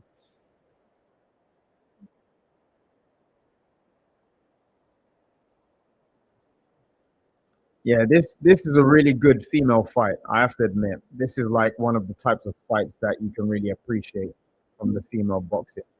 Like it's really technical. And Bedouin, she likes to go down to the body. She starts at the head, goes down to the body, maybe comes back up to the head. But Baumgartner is tagging her. Like she's been a real sniper with some of the punches. So yep, I have to agree with that. It's what happens when you start jabbing and landing straight punches.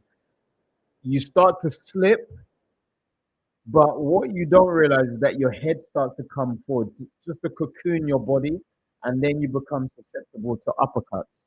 So it's always good for you to have sparring where you're up against dominant lead hand punchers, so that you can adapt better to uh, being more defensive in a way that doesn't leave you susceptible to other punches. And so far, Bedouin, she is really a susceptible boxer to the uppercut. So I would say that's something that is probably as a habit that's formed through her sparring. So yeah, is that better? Let me know. I think the distance that I stand or sit down from the mic um, needs to be adjusted. So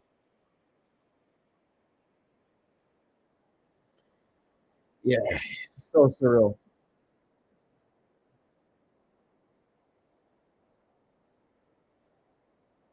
Yeah, you can see how Baumgartner. I think for any of you guys that are watching the live fight, you can see how Baumgartner isn't really moving her head because she's controlling the lane. So she can see everything that comes back. So she can just use her feet. You know, your head movement is when the punches are coming a bit faster and you don't have time to move your feet. You know, because normally the psychology of a boxer that wants to throw punches is that they're going to move their feet forward. So adjusting your feet to go backwards in a moment like that takes longer because you've already intended to do something with your feet. Now your body movement and your hands, they're already on the move. So it's a lot easier to move them. So hands are the easiest thing to move like that. Then head movement, then your feet going backwards.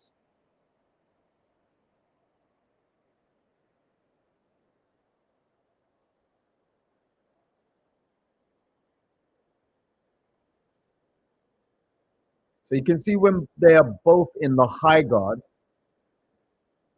Alicia has her lead hand slightly more focused on implementing attack and defense. So she's got her hands slightly here in this position. That gives you an advantage to being first all the time. You always want to reposition your lead hand to be closer to your opponent and then allow your backhand to deal with the defense. As you can see, both boxers now, high guard. And the lead hand doesn't really do too much. Both their lead hands are lazy. This is with most boxers. This is what you're going to see with Anthony Joshua as well. Lead hand, lazy, not doing enough. Like Usyk, lead hand is always working, always doing something, always distracting the opponent.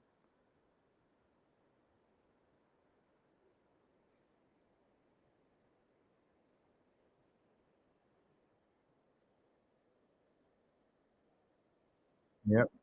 Nice jab to the torso.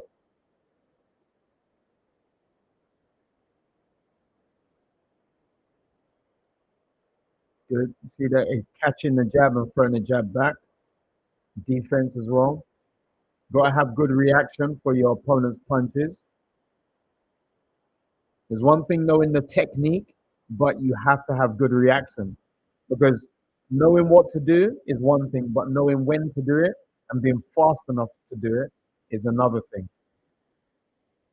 Just because you can see a punch, it doesn't necessarily mean that you can block it. So even if you know what to do, it might not be fast enough. So yeah. So this is a good fight for Alicia. Some good technical rounds against a good opponent. And I think what she wants to do now is almost try to close the show. So try to put combinations together now. This is what she did against Michaela Mayer. At some point, combinations started to be thrown. So, I would say around the 5, 6, 7 round, that's what she would want to be doing. Maybe a jab, then an uppercut, then a hook, or double jab cross.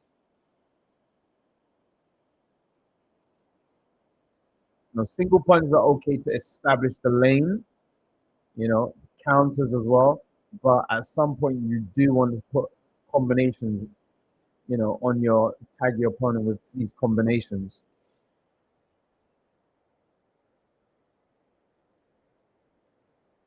If you can manage to, put some more of these punches together, nice overhand.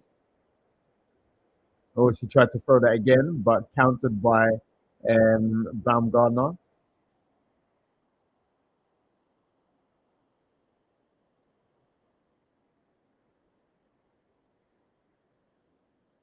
See, Bidwin needs to feint more.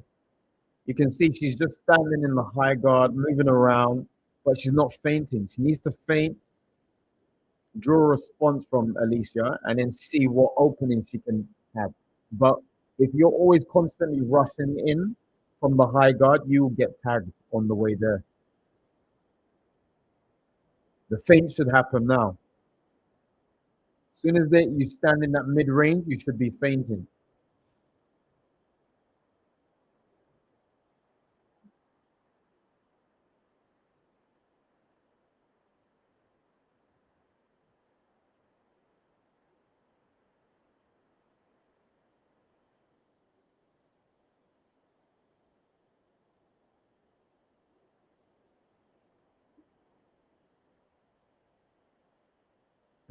Interesting. It's starting to get a bit more physical now.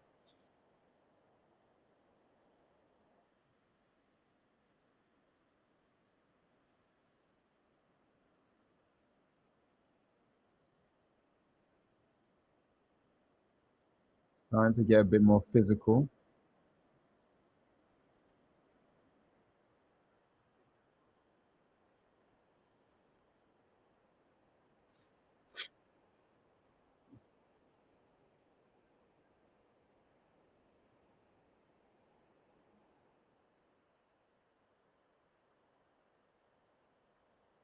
Mm.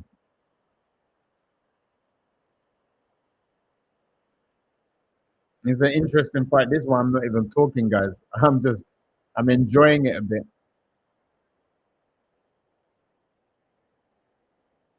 Nice left hook there from Alicia.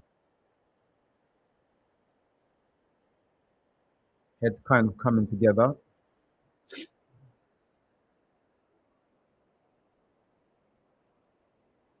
So this is one thing that I would say that, tactically with Alicia, she does become content with just landing single punches.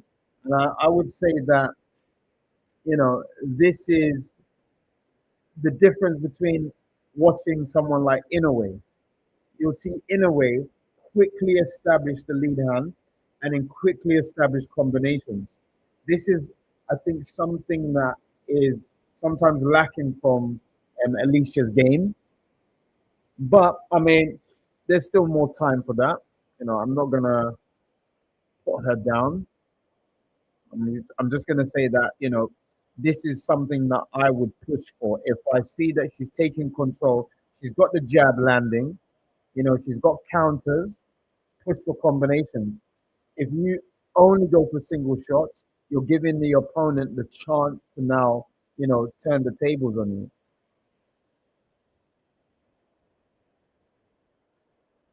See, look, she's not challenging for the jab. You should feint, then go for your jab, or feint, go for your backhand. Look, see, there's no um, like you can see that she's landing the jab freely, but it's not decisive. It's more like a probe. She needs to touch and stab something down to the gut, or throw a jab and an uppercut, or jab and then a right hook. She needs to impose herself.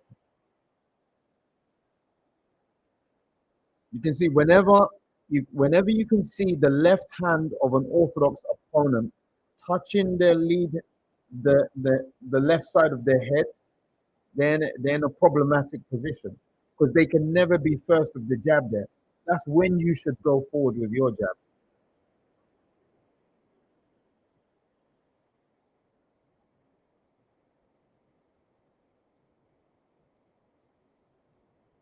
Shouldn't be probing. You should be more decisive with your forward aggression.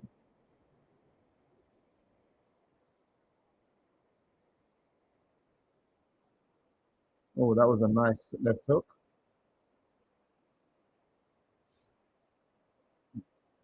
This is what I'm talking about, Alicia. Against a more aggressive, steady opponent, this is where they could potentially start turning the tables, potentially,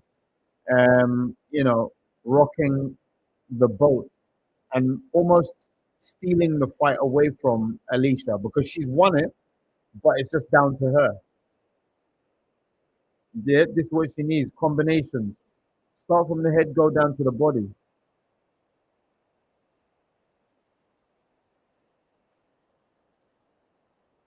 This is the time where catching and shooting will come into play because your opponent is going to start to throw punches in a more fatigued manner.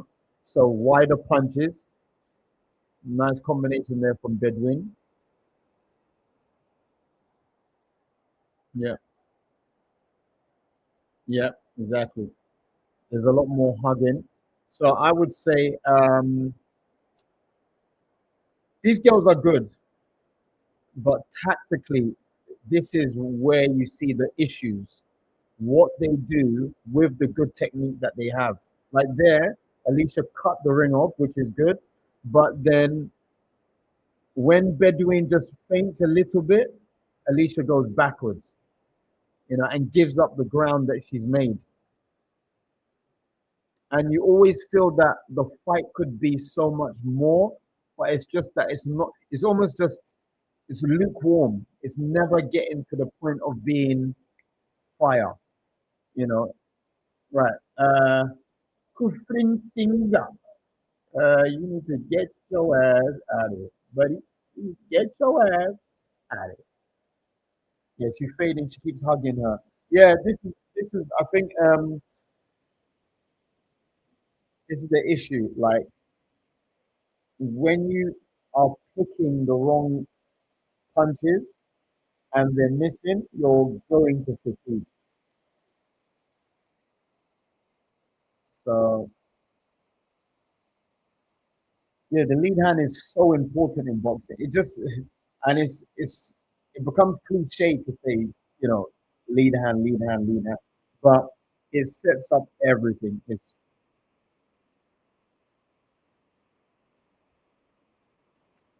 people just don't use it. It's underrated in my opinion.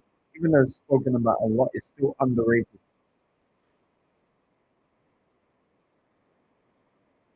I think a lot of boxers. I mean, I literally put out a video about 6 things that you should be doing with your lead hand for a jab as an attack. That was a nice move there from Bedouin, but Alicia came straight back with, overhands, stab to the stomach. And if the attack of your opponent is just slightly confusing, this is the reason why you might see a boxer bring in their lead hand back.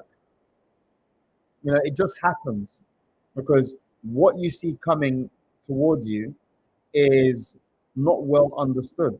You see a punch coming here, you see a punch coming there, you see a feint. Oh, that was a nice right hand from Bam. See the legs buckle there.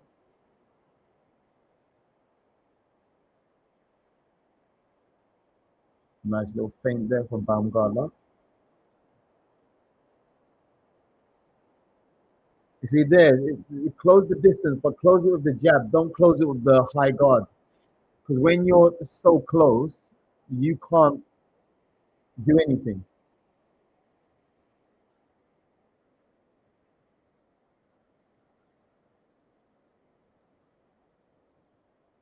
I think it was probably just some Vaseline. Oh, no, the fight is going to start after this one. Eagles, yeah, the fight is going to be straight after this particular fight. We've still got 5 more rounds to go. 8, 9, 10, 11, 12.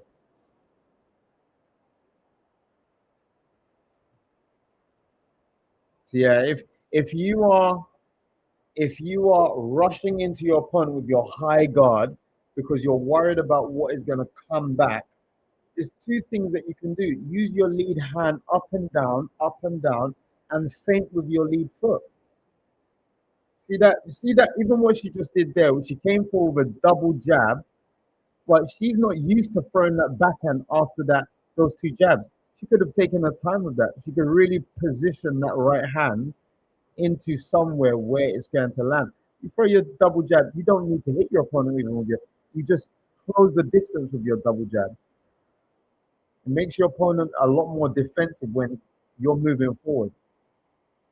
Oh, oh, that was a knockdown. I believe that was a right hand. I want to see the replay on that.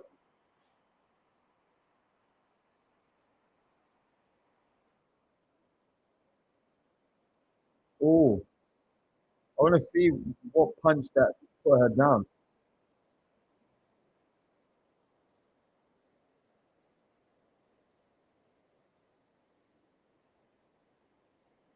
Yeah,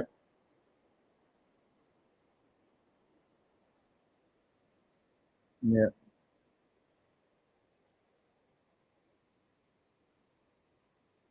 Let's see what happened here. Yeah, was that right hand? It's the overhand, right? This is the thing about the overhand, right, guys? She likes to throw that punch. When the jab comes forward, she loves to throw the overhand.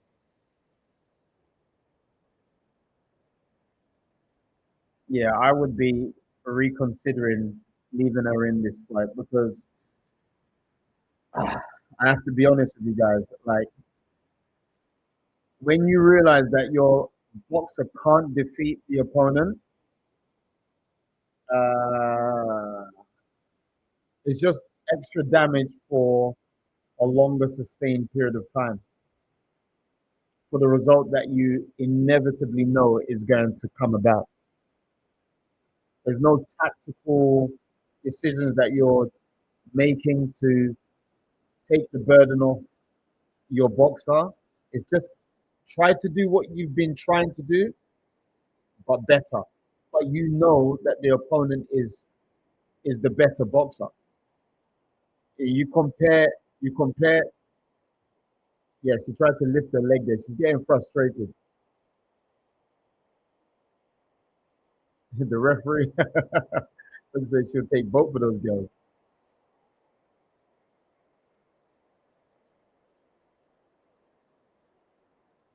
Yeah, there's a difference in class here. Layla is good, but she's making the wrong decisions frequently. Like she needs to be a lot more versatile with her lead hand to create opportunities. But she's just in a high guard and comes forward from that position using the jab. The lead hand needs to already be in front of her opponent. So this is, guys, you're going to see that this is the similar thing that AJ will do. Like he did this against, I just uploaded the fight actually quite recently. He did that against Usyk, but that's probably because Usyk is so confusing, multi-dimensional when it comes to, what he does in front of his opponent. Now the combinations are coming through with Elisa. Oh, that was a nice right hand as well. Stuck that through the guard of Bedouin.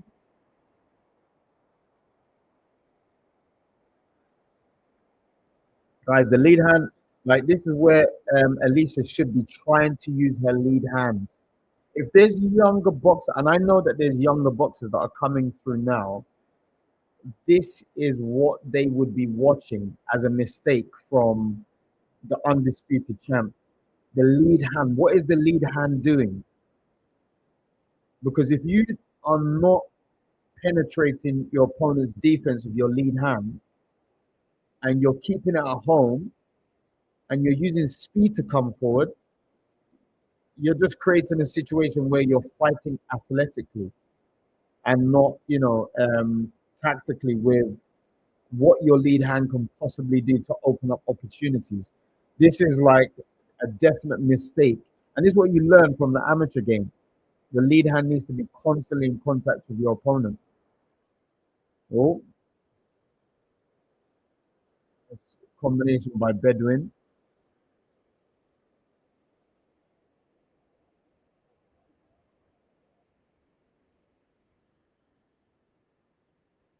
So what we don't want to see, guys, is the person who wins is just the person who makes the least mistakes. We want the person that wins to be the person that takes um, or creates more opportunities and takes advantage of those opportunities.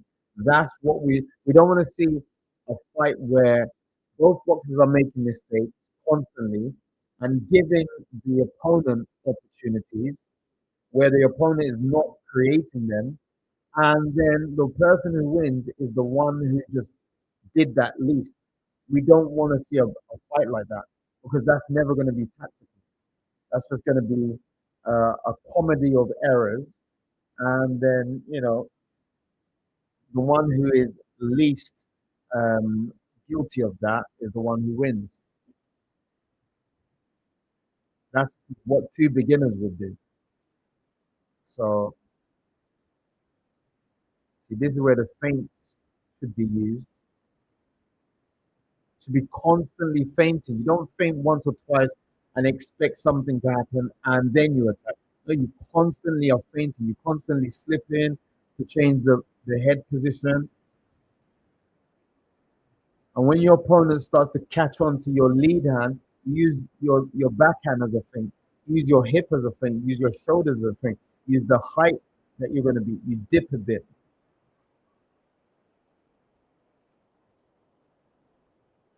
And the dip makes your opponent think that you are possibly going to go to their body.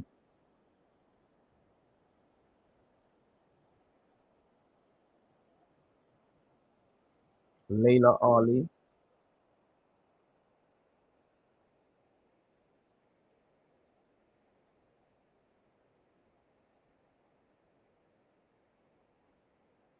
Yep.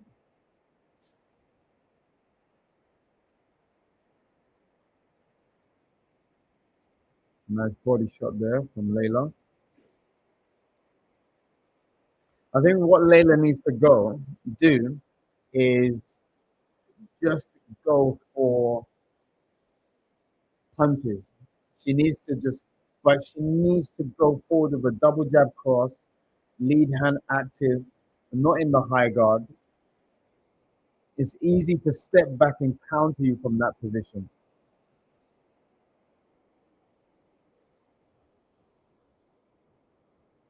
because the threat and the target are at the same place. The threat are are your opponent's hands. Oh, nice punch there from yeah.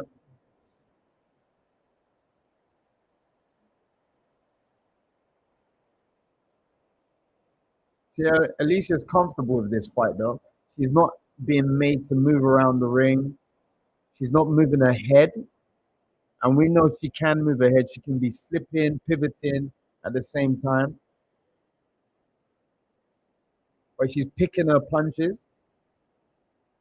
She's comfortable and she's like throwing like that uppercut because she's done enough work with her lead hand, and she knows that her opponent is not switched on to the right hand.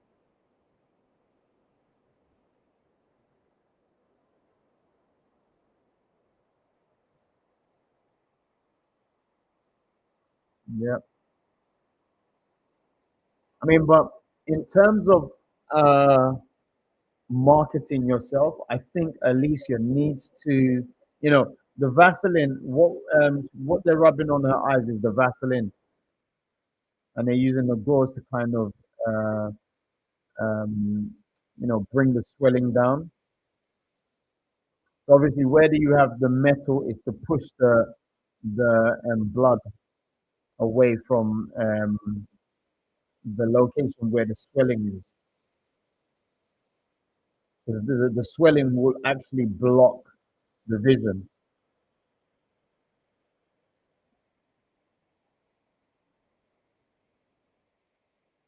Like you'll just feel your eyebrow, I mean your eyelid, your cheeks just puffing up, and it'll just cover your vision.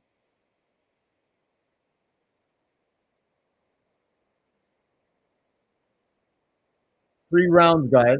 These girls are doing 3 rounds. I mean 3 minute rounds. So it's very interesting to see how they've, you know, been able to adjust to this.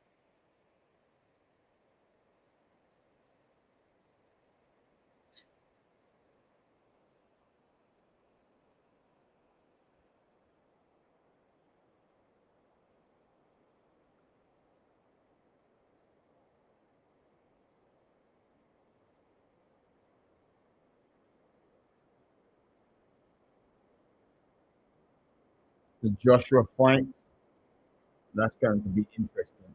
Interesting.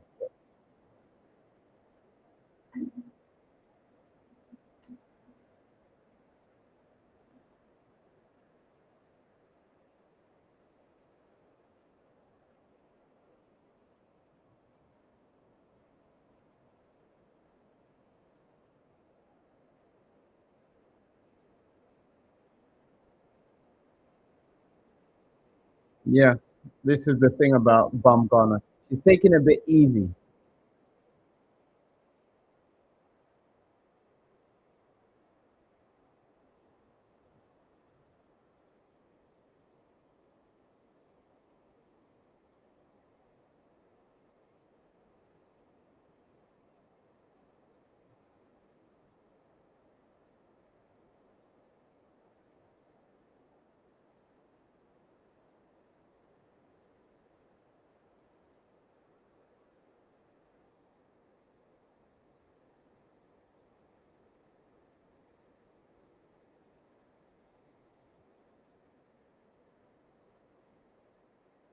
This is the thing with Baumgartner. she can be so comfortable that she makes a mistake. This is the thing, like when this is coupled with the fact that Bedouin now becomes pressured to throw a lot of punches, one of them could land and then potentially daze Bamgana. But Bamgana is still more poised than I would say, um, just calm and over relaxed. I think she's in the right position, right mental space. So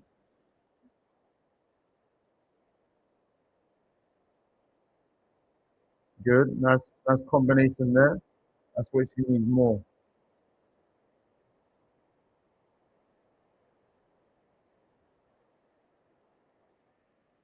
3 minutes is a long time for the ladies. So the fight is going to start straight after this.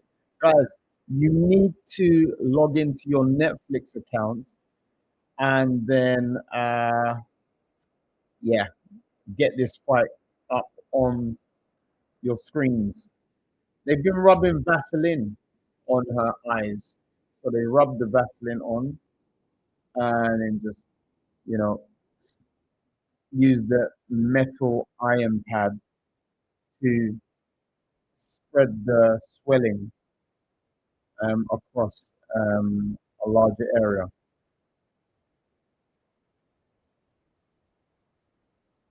See that?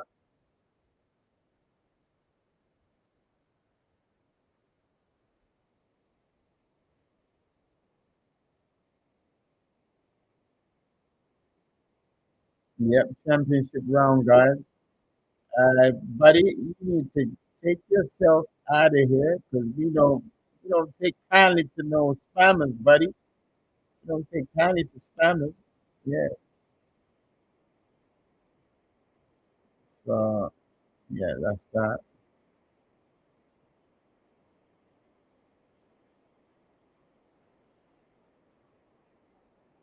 This is where we want to see. Yeah, you need to. It's not going to be free. You need to look at. I remember they used to do Justin TV and stuff like that. That's where people used to watch it for free and crack streams. But I mean, you should just get this on your Netflix, and that'll be the easiest bet for you now. But this fight is a good fight, ladies and gents. Let me just have the last bit of my. Oh, nice going to you, Iran, from Iran. Greetings, love to Iran.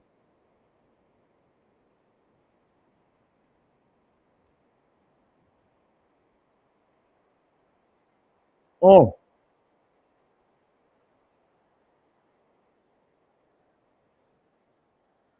mm,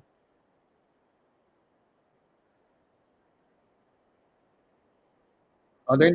Oh,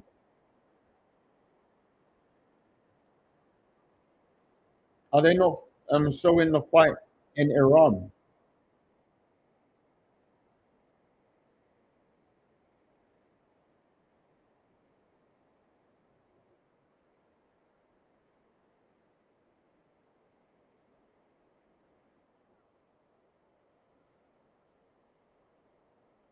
Oh,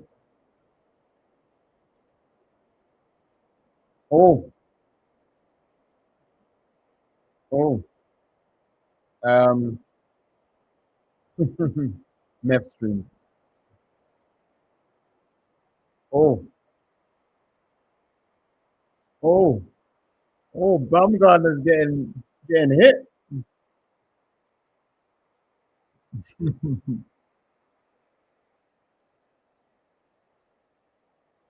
This is what I'm talking about, being in the right headspace. Because there's such a long time to elapse where it could be the case that you lose concentration. You've been concentrating for a long time. Just 1 minute, you lose concentration. Boom, a punch lands. That's it.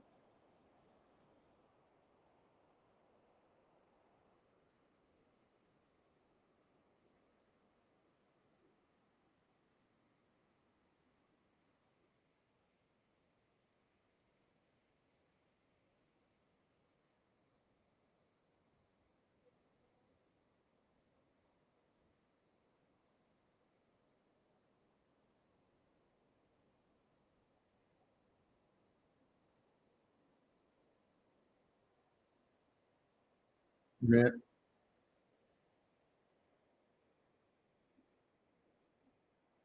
If I was Layla's coach now, I would be telling her, look, use your lead hand. You have to use your lead hand. You have to come forward with your lead hand, and you have to show your opponent that you could either throw a hook, throw a jab to the body, throw a feint, a jab, and then pick your punch. Change your body position, make you look like you're relaxed when you're really anxious. So instead of that backhand to the body, throw a jab first and then close the distance with it. Oh, nice.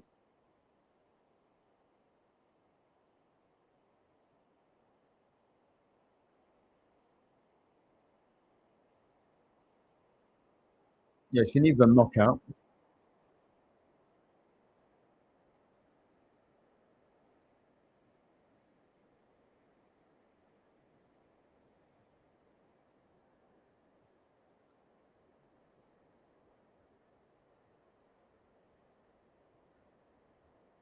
Mm.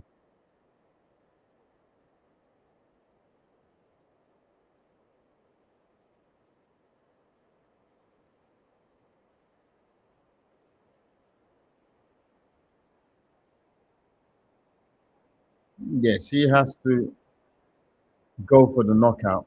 Bedouin, she has to go for it. If she wants to win, she has to go for the knockout.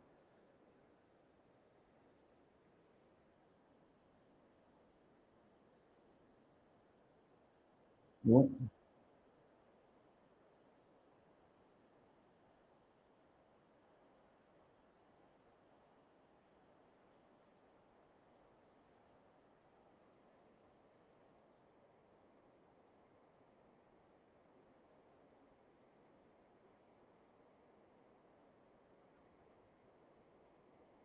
I want to see something exciting here.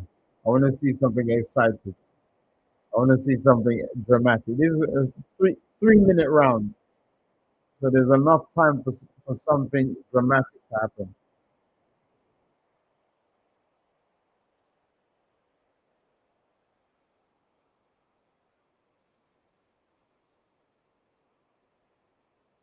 You see a jab, overhand right. Oh, oh, that was good.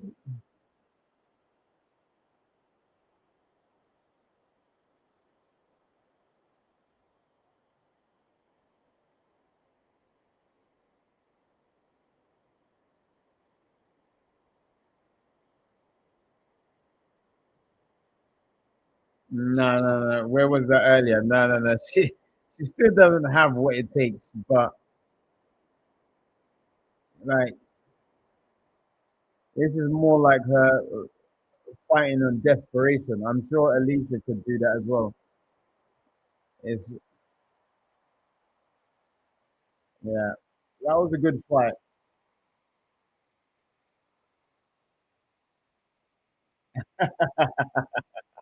You want to see something exciting in a woman's boxing match? Come on, brother. Yeah, yeah. Look, this is how it is. I want to see how the females can make what they're doing more interesting. Because look, I train a few females, and I can see the type of effort that they put in. It's like it's something that you want to, for them to be rewarded in that respect. So any person that gets into boxing, if they stick past the first 6 months and they see that first glimmer of progress, it can be really intoxicating and you know like you will become addicted to that success. So hey buddy, VSX, you need to take your ass out of here. Thank you for the donation, Vince. Yeah, let's go, let's go, let's go. I don't know what's happening there. I'm gonna put this guy in the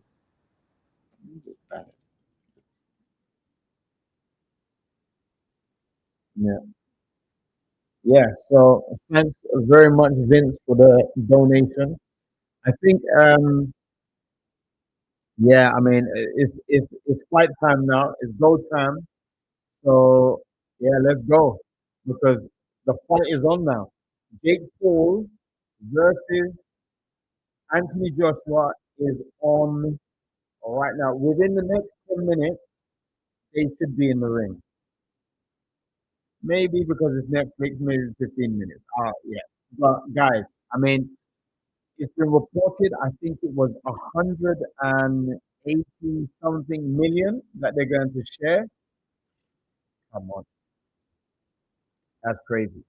So yeah, I mean, would you get in the ring with Anthony Joshua for that amount of money? Obviously, they're going to split it. But would you get in the ring, Anthony Joshua, for 50-50 split on $184 million? Let me know in the comments, please. Please, please. That is crazy.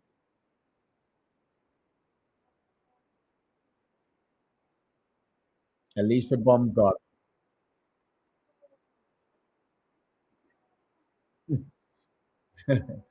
Yeah, yeah, I hear you, man.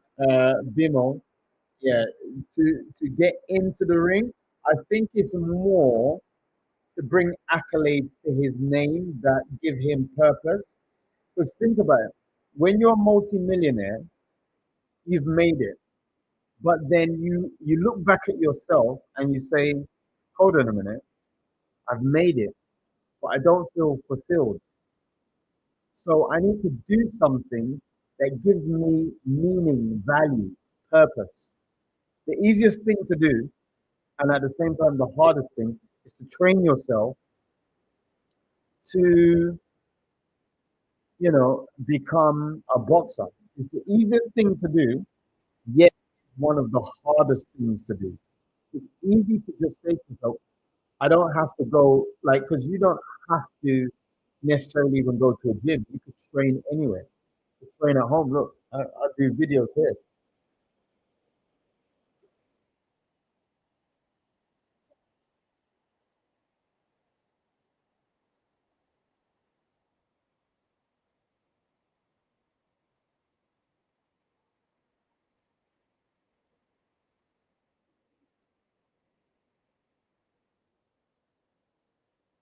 That was a low blow.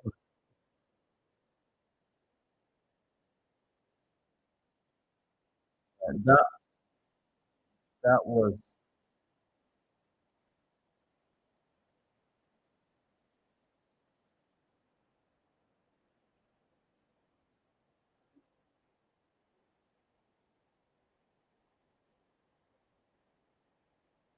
Bimo,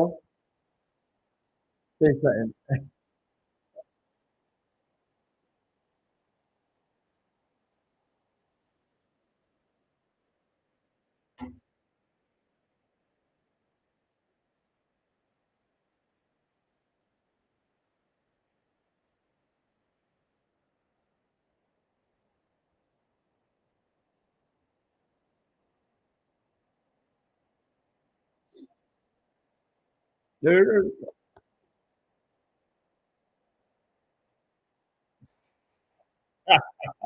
She's talking about Clarissa.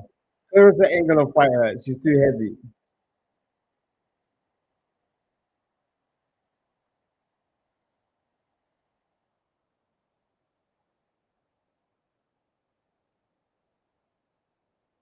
I think they need to get. Let me just check.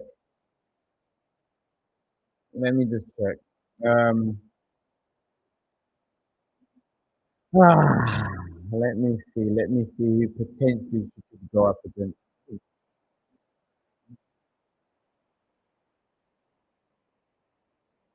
Hmm,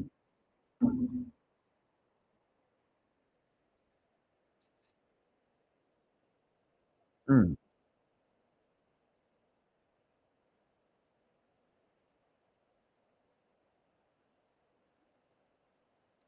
Yeah. So look, guys,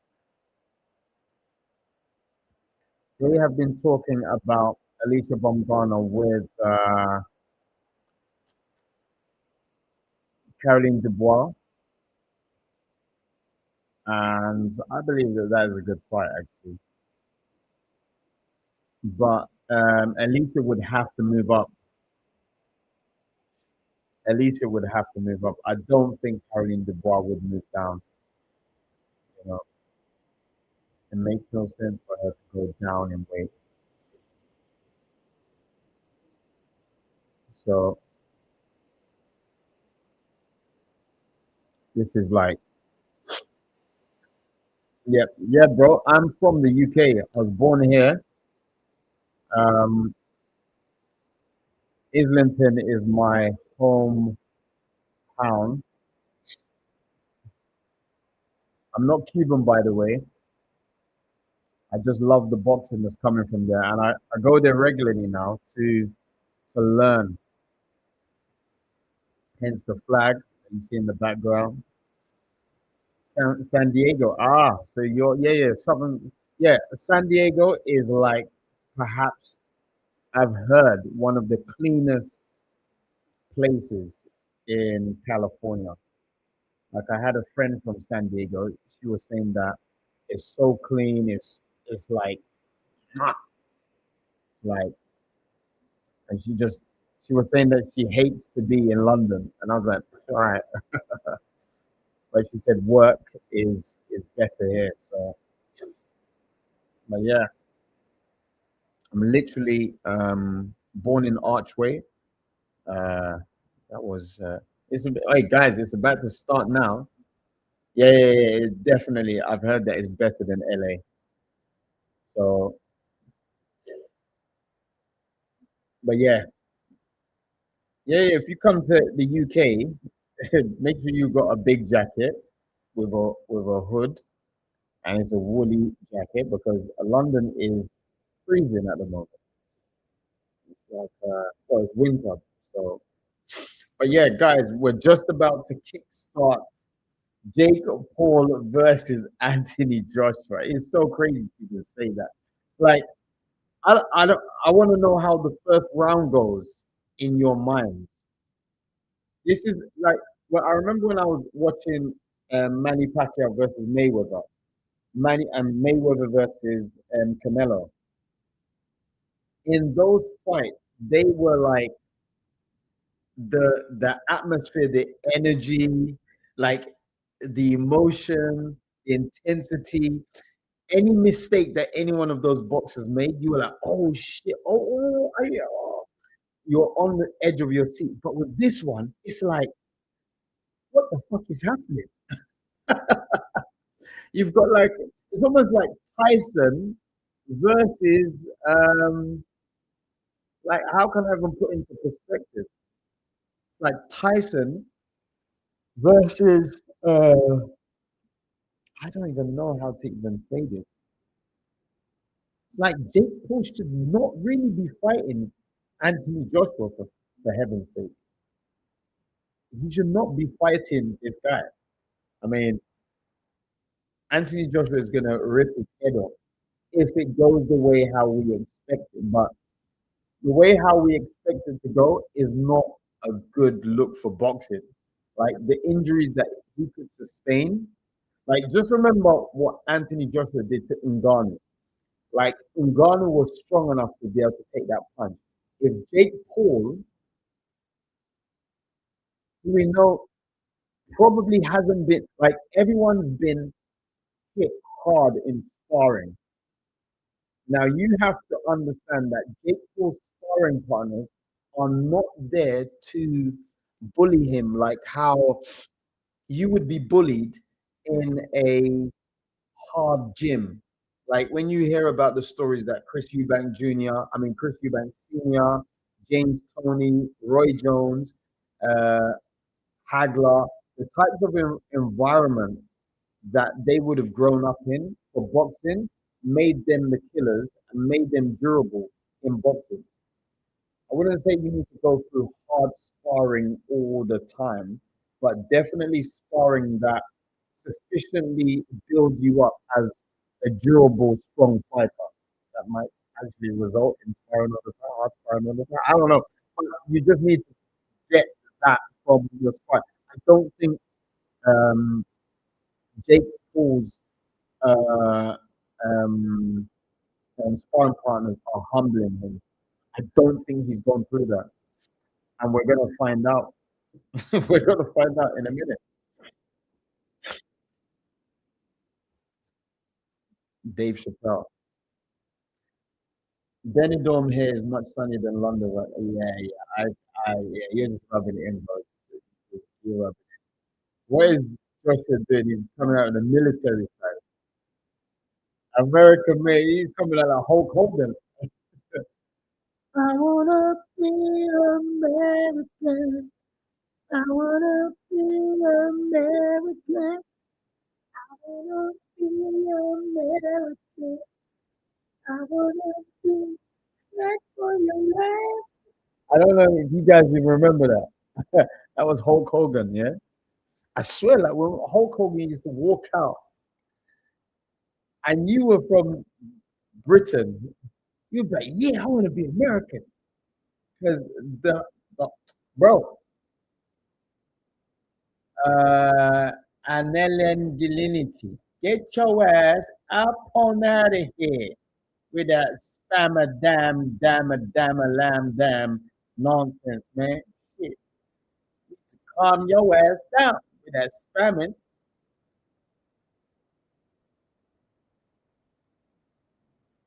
Now, would you like if I come into your bedroom and start spamming shit in front of your wife, right?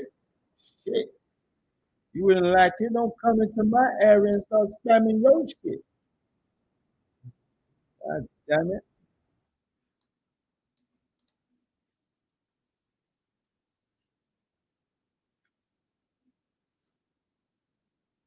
So, do you know what? Uh, the thing that I hope, uh, the thing that I hope that, what's his face? Um, this fight is, it's not scripted. I hope it's not. I hope it's that Jake Paul can do whatever he wants to do, and I hope it's that Anthony Joshua can do whatever he wants to do. I don't want to see no nonsense boxing. I want to see, I want to see freedom, freedom to do and express yourself the way you. Yeah, yeah, yeah, that's what I want to hear.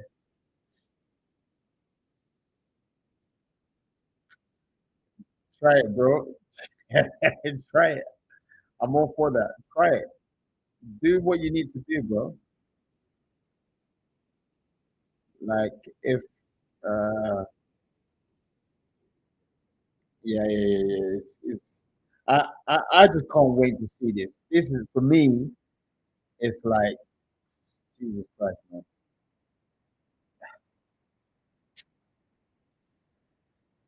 Yeah, yeah, yeah. It's like seriously, guys. We may be witnessing here a an actual massacre, an actual massacre. And if we see if that's just wild. That's wild. So I'm not gonna say anything, but this is what needs to happen. We need to see an actual massacre take place. You know, it needs to be vibrant and uh, we only get to really see fights like this when you have characters like Jake Paul, KSI, Andrew Tate, Chase Demore, Dean the Great. Yeah, yeah, yeah. Do you know what? I hope he doesn't. I hope he doesn't. I hope, Vince, I hope he does not throw the fight. I hope he does, and I hope There's nothing in the contract about freedom to fight and freedom to knock people out.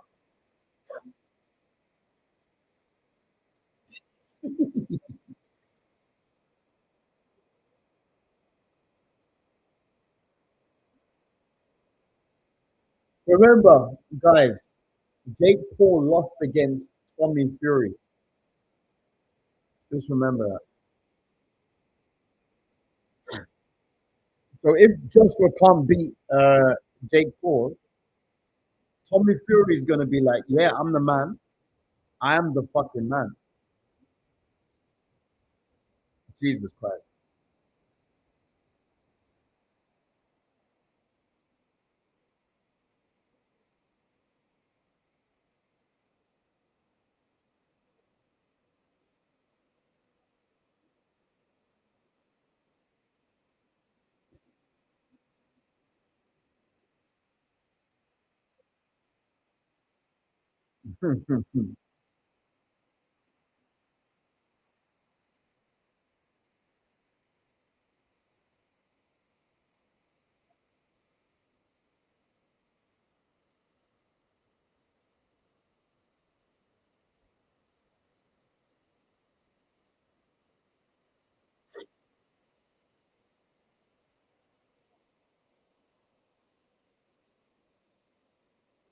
guys,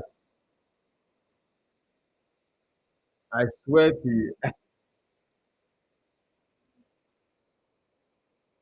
I think what's the name?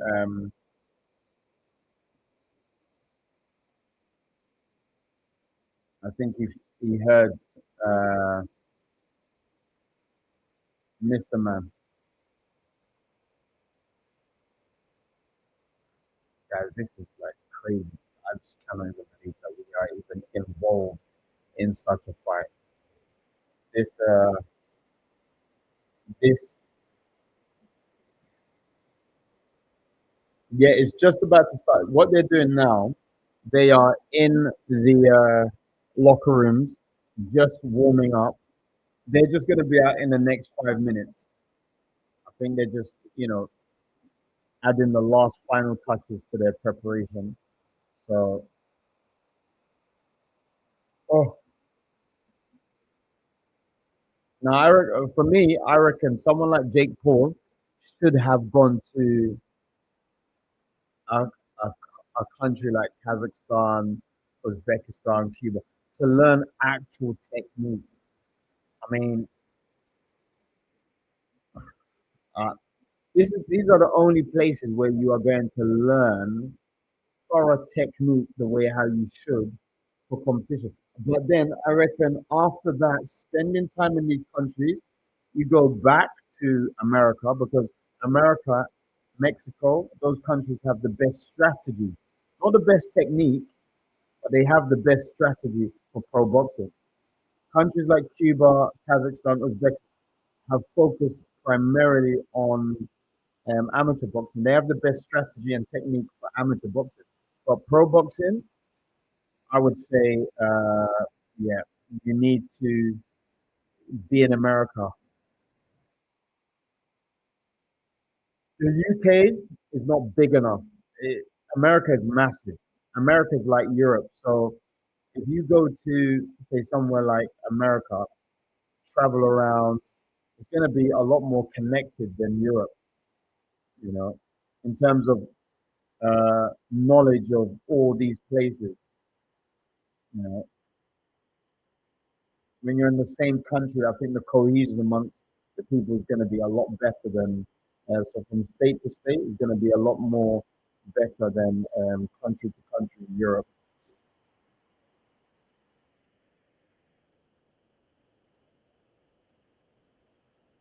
The thing about it, AJ doesn't really use his reach as well as he should. He is like the way how AJ fights is he does not use his lead hand. Watch this fight. He's going to use the jab, but he's going to be in a high guard like this when he gets a little bit confused, and then he's going to throw it out similar to what the girls did. I'm telling you, no Olympic champion should be fighting like that. No Olympic champion should be fighting like that. Oh, guys, this has been an eventful evening. I mean, this is my first stream with you guys, and yeah,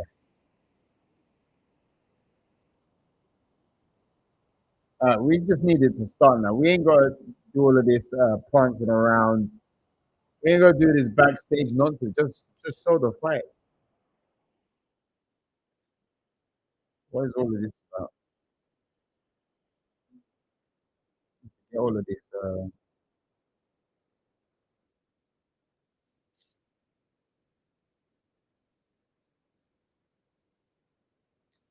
Guys, let's just start.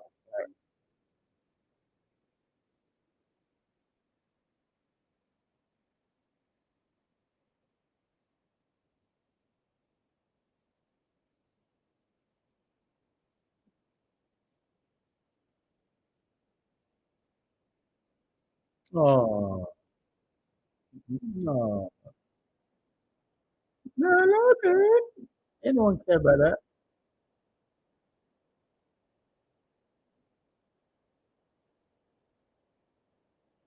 No, good.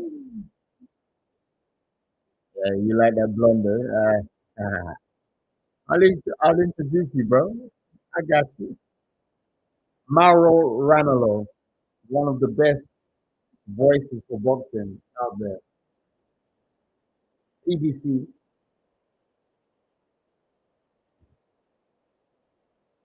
Look at David Hay. He actually used to box for my old boxing club. It's called Fitzroy Lodge. So Fitzroy Lodge is in Lambeth, central London, near Westminster, the Houses of Parliament.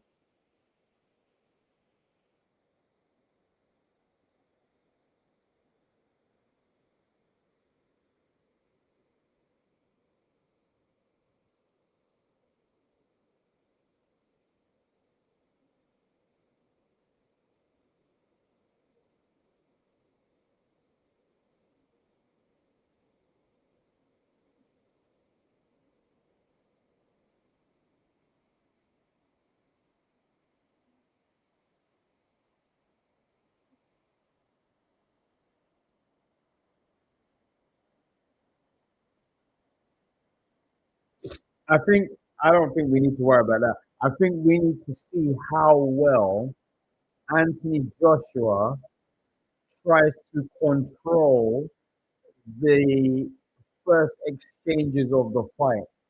I think that is what we need to see. How he the ease to which Anthony Joshua imposes himself over Jake Paul is what we need to see. If he struggles with that, we're just going to be shaking our heads. We're going to be like, oh my God. You know, like that uncle that's already like, he's almost not disgusted, but he's not uh, too keen on this particular nephew. And then that nephew does something to piss him off even further. It's like what the uncle does is not go over to him and correct him because he already thinks he's a waste of space and a lost case. He just looks down and he just shakes his head. Like, oh my God, why am I this? Why am I this? Why am I this being's uncle? Why am I the uncle of this entity? Why am I associated to this thing? So that's pretty much it. That's how we would view Anthony Joshua because at the moment we're not really too pleased with. If you're gonna look like me, I watch boxing, so if you're gonna look at his Olympic performance, I was like, the foundations are quite rocky. And then I saw how he progressed as a pro, and I saw the first time when he lost his physique when he fought Ruiz in the second fight, and I was like, this is how you should always come up to a fight: loose, limber, but you're not used to fighting in this better form. So when you just use that form to beat Ruiz now, you revert back to your old stiff, marketable, aesthetically pleasing uh, form. And I was like, yeah, but that's life. That is how things are. So we just need to get on to the fight. We just look. We don't. I'm only talking because they're talking.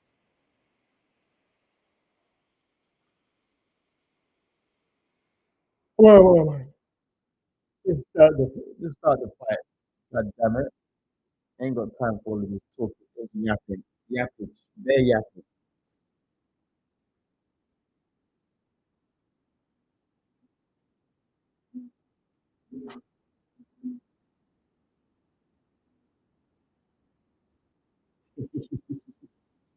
I swear, when Mike Tyson fought Jake Paul, that was just so ridiculous.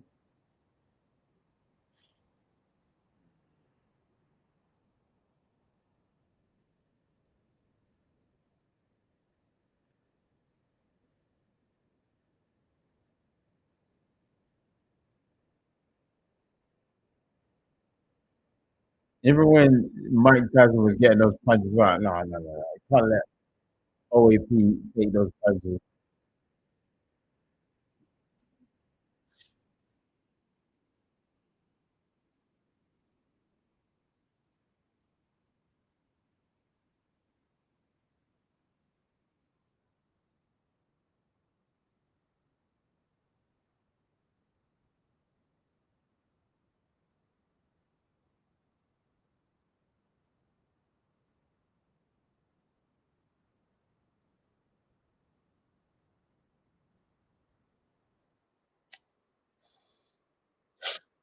Yeah, exactly. All this BS. We don't care about what happened with Tyson. That guy is like 60 years old now. Come on, man.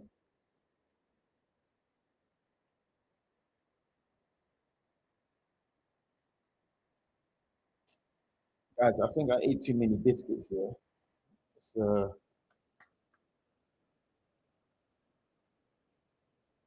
get this fight on the show, man. Get this fight on the schedule. Get it up. We don't want to see this backstory of anyone. We don't care.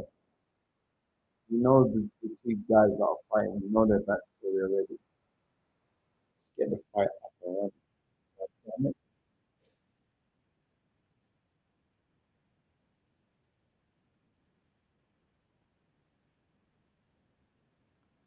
Oh,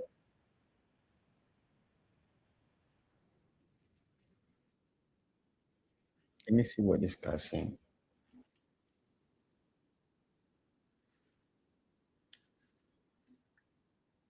Yeah, I want to leave. I think talking about Jay Paul fight.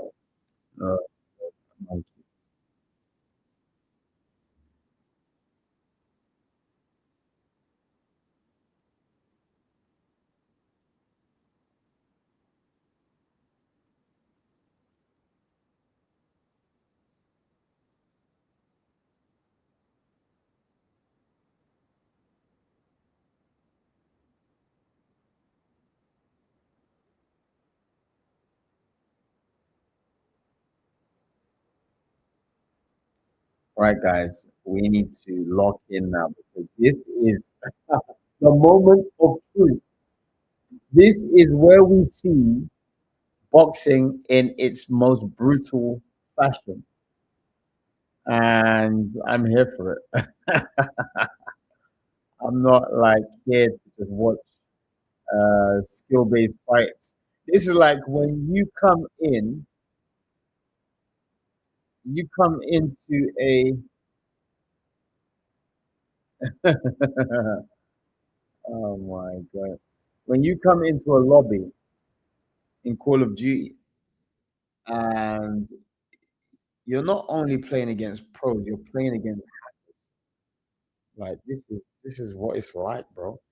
And it's worth it, bro. You know what I might do straight after this? I might watch a few episodes of what's it called? um, Attack on Titan from the first season when the the complete shock of seeing Titan was there present.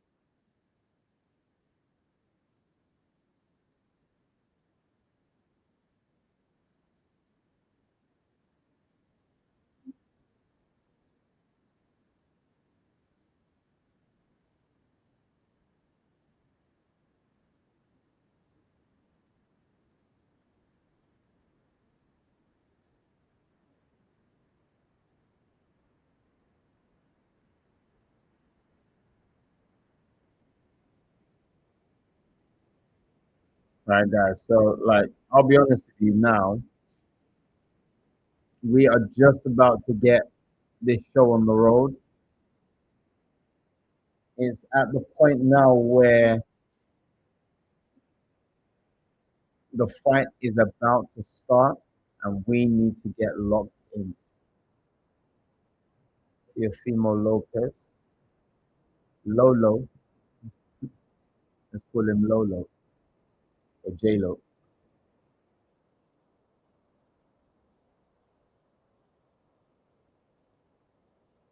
This is the fight that is going to define a lot now. Guys, I hope you're tuning in because this is where we are going to be, really locking into what is going to take place now. Trust me, guys, this could be this fight. The things that happen in this fight could change the way how we look at these types of YouTube uh, exhibition type fights. So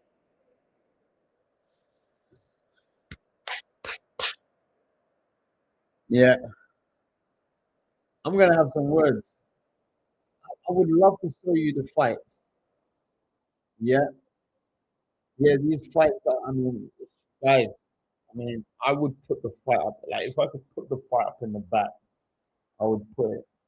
But Jesus. Oh. Let me just see what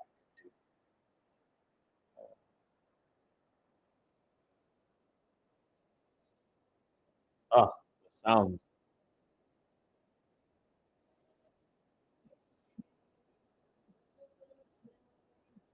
God save the king.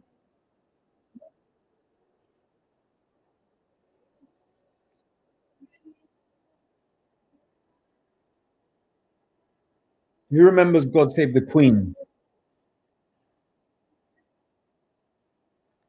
Can't you hear me singing? King, long live our noble king. Long live our gracious King. Long live our King. Da, da, da, da, da, da, da, da, da, da. Send him victorious, happy and glorious, long to reign over us. God save the King.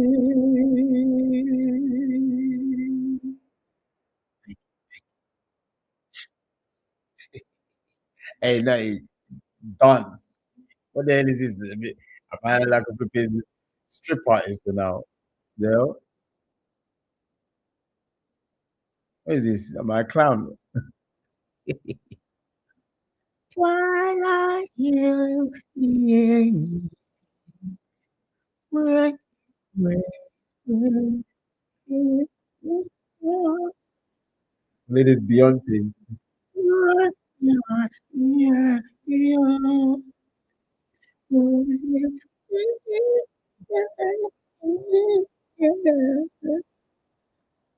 Getting it, boy.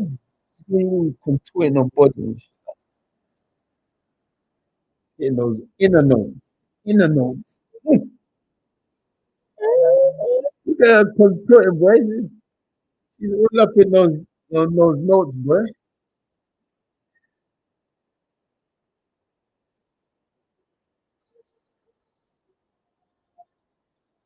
All right, you sing, girl. Coach Britain's Got Talent looks like a bit of you, bro. I got too much talent for that. You get me, right? Bitches be falling off the visual, off the visual. Oh, you can't see me. All right. I think I know what's happening. I think I know what's happening. Yeah, yeah, yeah, yeah, yeah, yeah.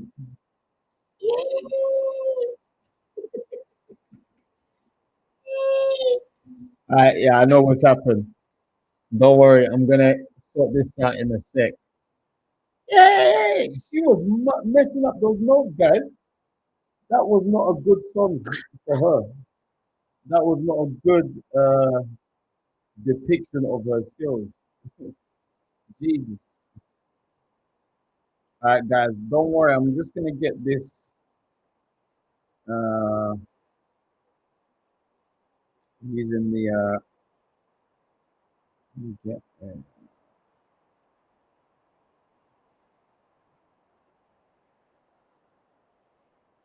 just gonna show you the ladies that I was rocking with when I was in Cuba.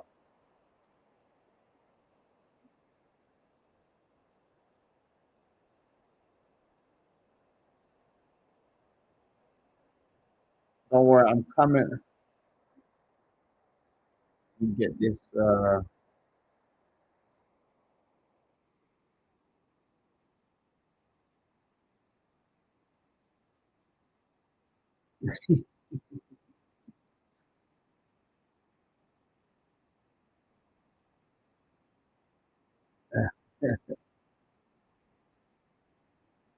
right, let me just get this camera operating. So basically, I'm using a program on my phone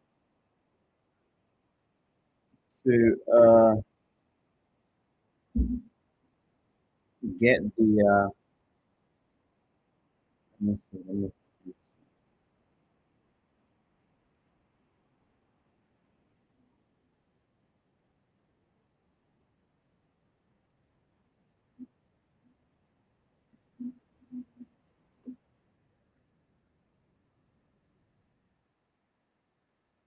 Uh, so yeah, let me just get back on the mic.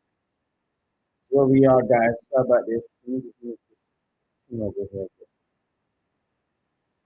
So I'm gonna tell you something.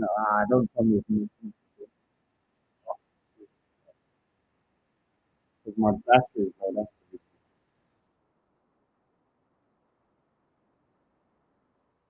Hey, take that thing off the thing, boy. Don't worry, guys. I'm gonna sort this out. You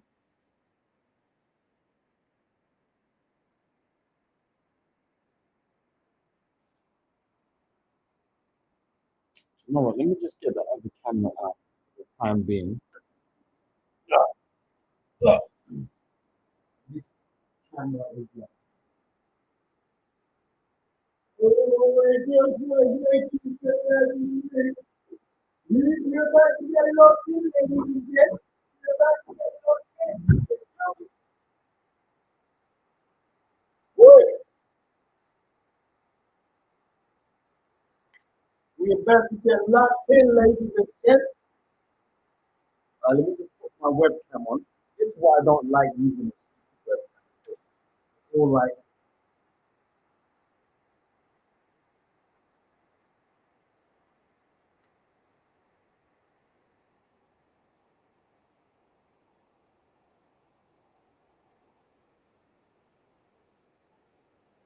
yeah.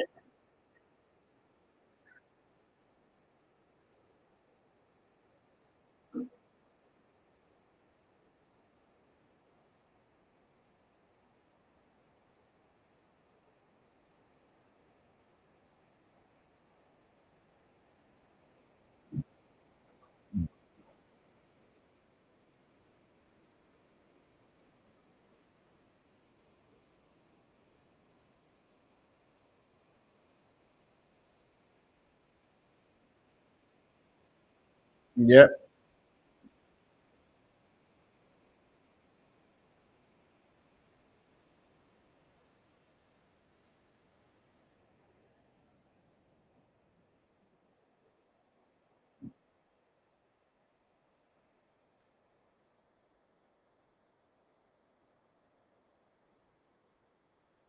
All right, guys, let me just get this. Ba, ba, ba, ba, ba, ba, ba, ba, ba, ba, ba, ba, ba, ba,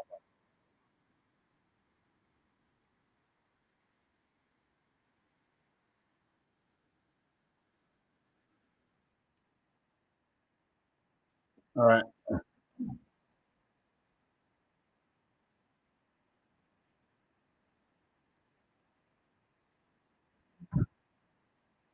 Hey.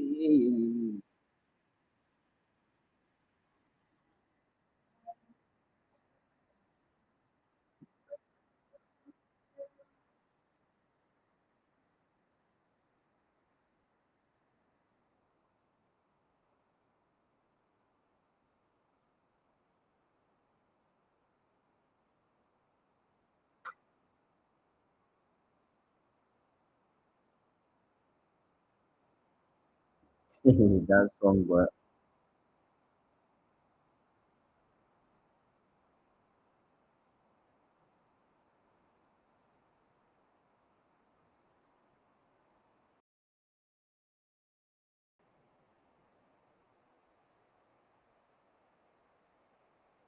right, guys, I'm just temporarily using this silly uh,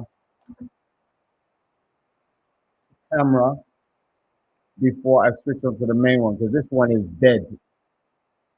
Yeah, this one is an old camera that I have.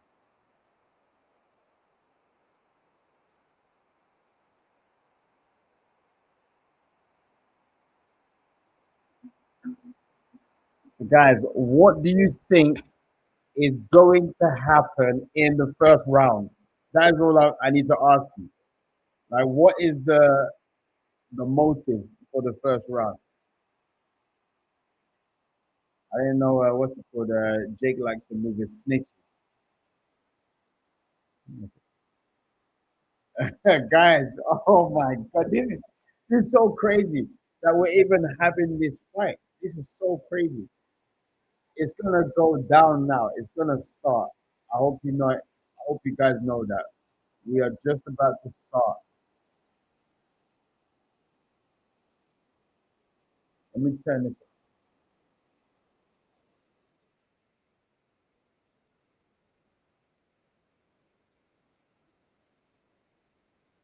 Woo!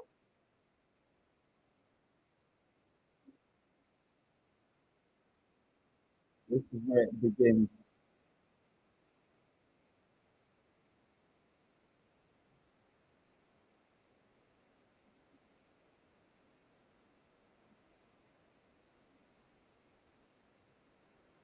Lady,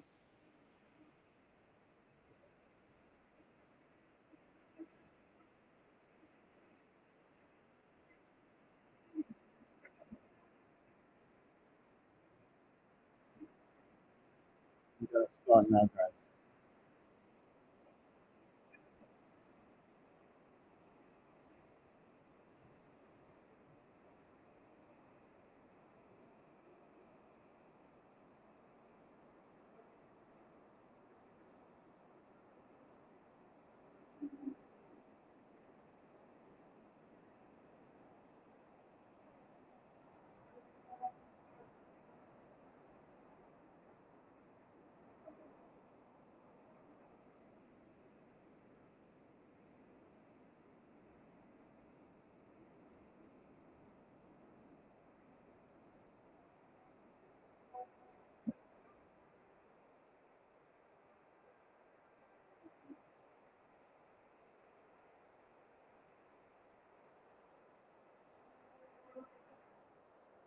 Yep,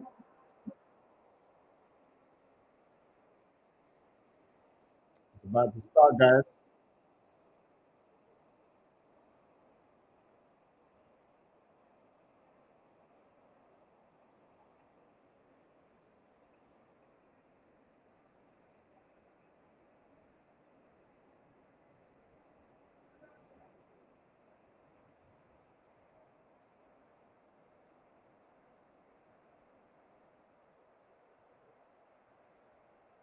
Guys, it's about to go down.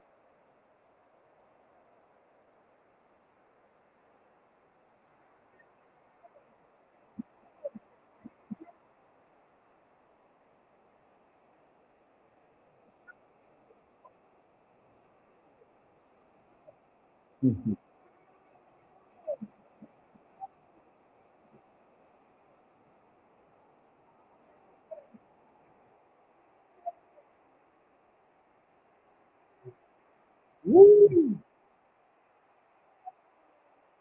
Joshua.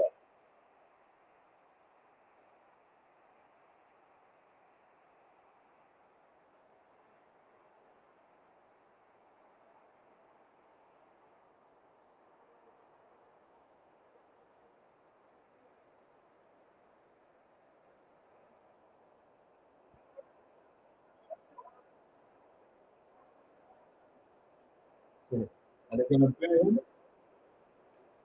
Are they going to?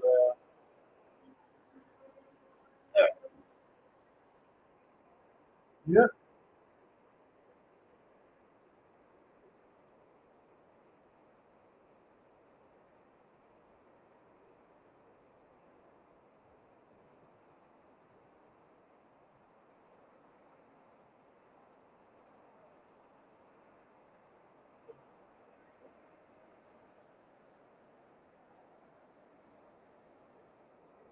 My prediction is that AJ needs to establish his jab, and if he lands his jab well, he can land his backhand.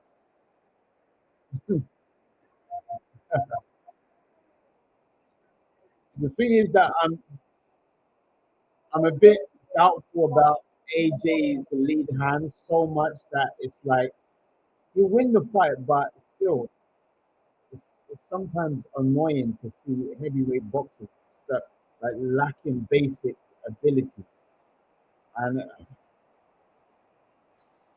why I don't really watch heavyweight boxing. It's like sometimes too much stress for me to just lock into their nonsense.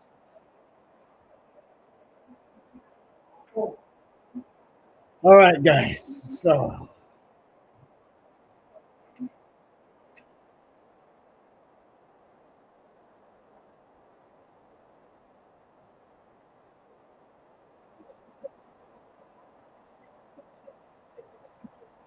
guys, we are about to get it cooking. Okay, we're about to get it cooking.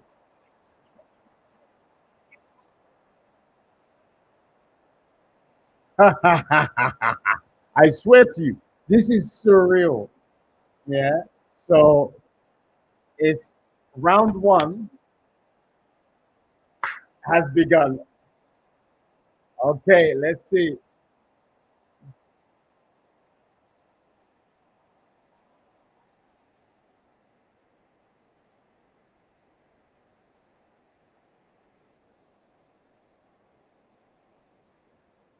Look at Anthony Joshua's lead hand. It's too close to his head. Why is he not probing? See, why did he jump in with it like that? Oh my god, man. It's so annoying. Should be tapping and tapping, tapping, making him move with his lead. Why is his lead hand there? Oh my god.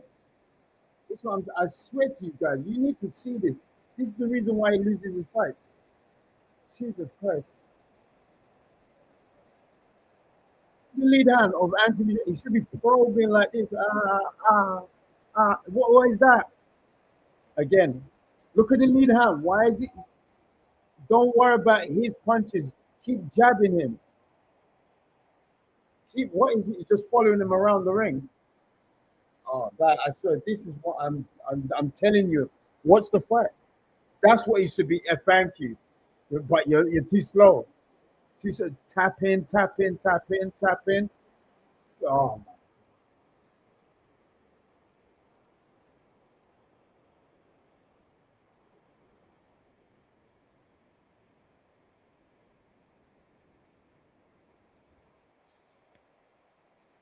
I swear to you guys, yeah. I swear to you.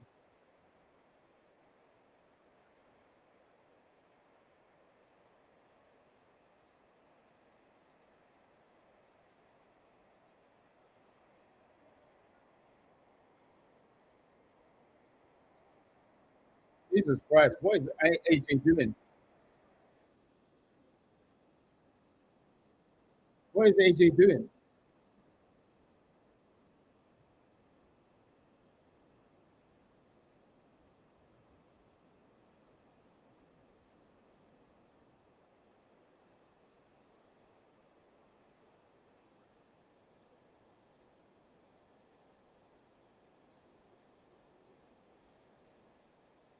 On to straight down the center. Why you don't have to cut off the ring? If he doesn't know how to cut off the ring.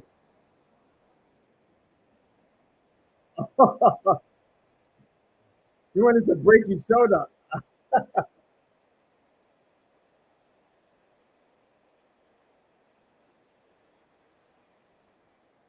Uppercut. That's what that is.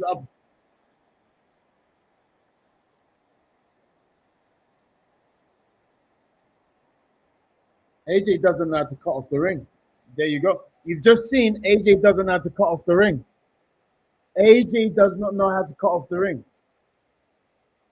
He doesn't know how to edge forward slowly and cut off the ring. He doesn't know how to do it. He doesn't know how to probe. I told you guys, keeps on putting. Why is AJ with such a reach putting his lead hand here? Should be using his like. You see, watch what Bibbo does. Ta ta ta, moving his feet backwards and forwards. You're an amateur boxer. You should be able to do that. Ta ta ta, and when your opponent doesn't want to come forward, ta ta ah, ta ta ta ah, ta ta ah. Simple, man. Jesus Christ, man. AJ, you're embarrassed. Oh, I'm not even gonna say anything. I'm just gonna watch the fight because maybe Jake Paul was right.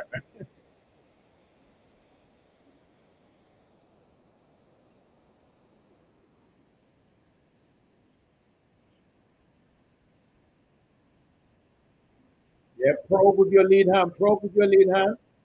Probe. But cut off the ring. Let him move and then push him back into that ring. He slapped with his right hand as well.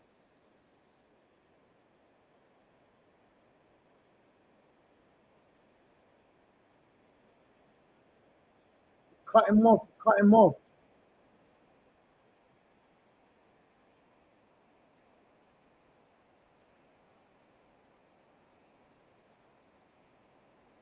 Ta ta ta.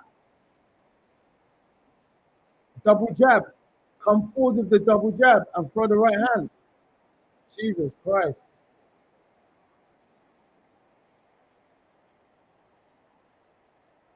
Look how he probes with his lead hand. He's not used to it. Oh my God. Oh my God. Oh my God. Seriously. This is Olympic gold medalist. You are kidding me. Oh my God. I swear to you. Ta ta ta boom.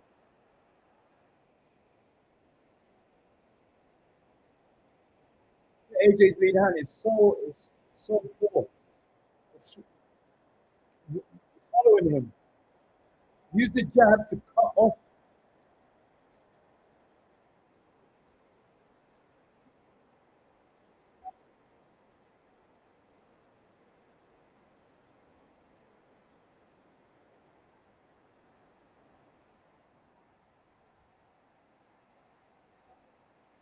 They can't cut off the ring.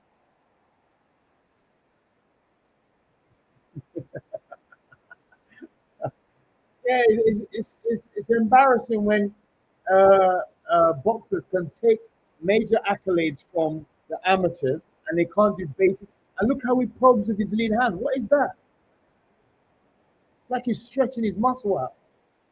He's not accurate with his jab at all. Oh my God. He's not accurate with his jab at all. This is why people get fooled by him. Like simple, use your jab to touch your opponent, touch their hand, touch their hand, move beyond their hand, boom, right hand. Jesus Christ, man. He's jabbing the air. He's jabbing where he was. Jeez, heavyweights are so clumsy, man. I swear they piss me off, man. We watch them so much, but they're awful at boxing. Awful at boxing. Heavyweights are awful at boxing. Oh my! This is why Usyk can come in as a cruiserweight and dominate all. They're rubbish at boxing. I don't know why we watch them. It's so ridiculous. You need to scrap heavyweight division. Is just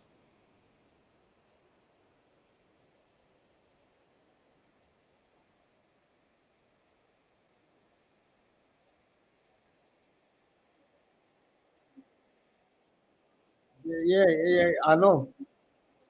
I'm upset with myself, but actually, Jake is doing his job better than. Look at that! Look at that! What is that? Why are you reaching for?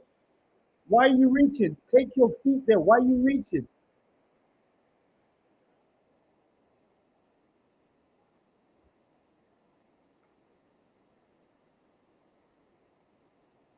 See, when you were, in fact, let me not mention his name because I don't even like. Oh my God!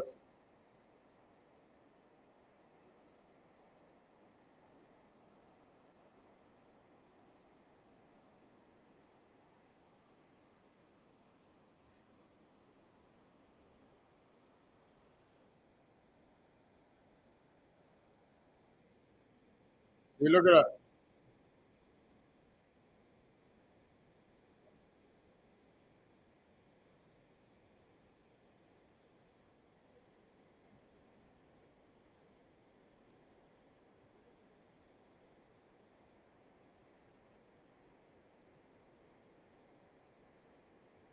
I don't know what we're watching.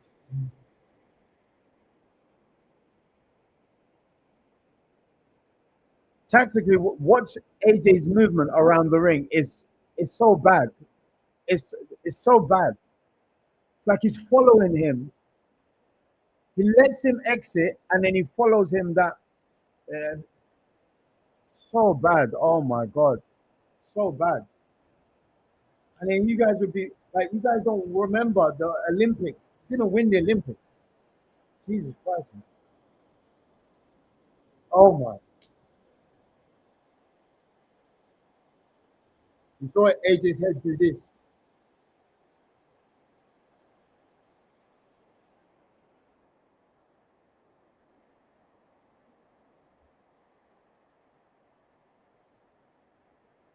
AJ should be demolishing this guy.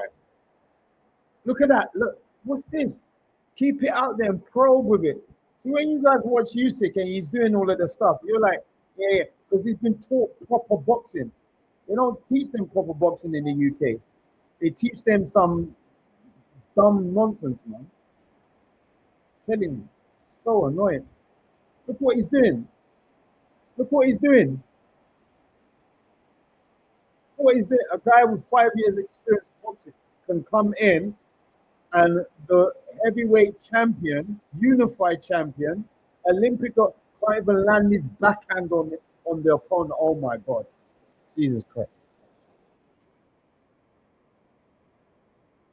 Probe with your jab and then come forward with the right hand. My God. Look at his movement around the ring. Look what he's doing with his lead hand. Oh my God. So annoying.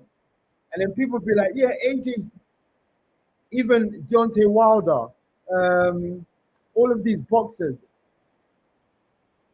Oh my God.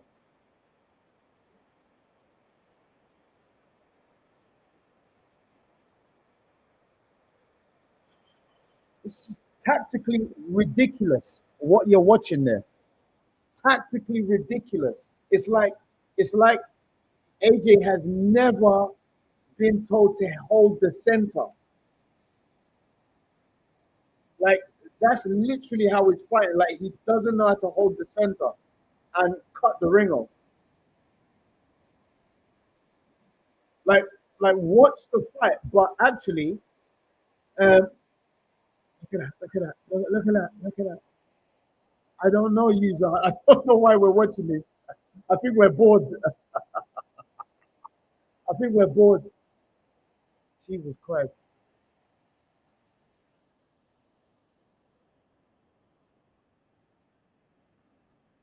Ugh.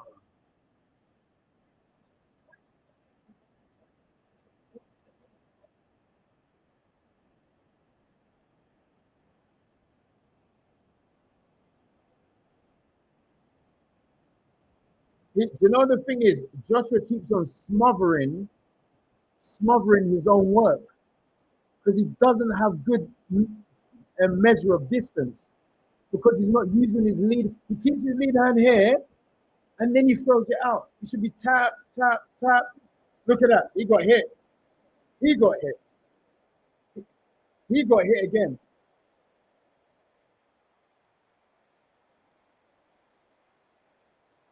That's what Paul needs to do. Hit him and then grab him and then go to the floor.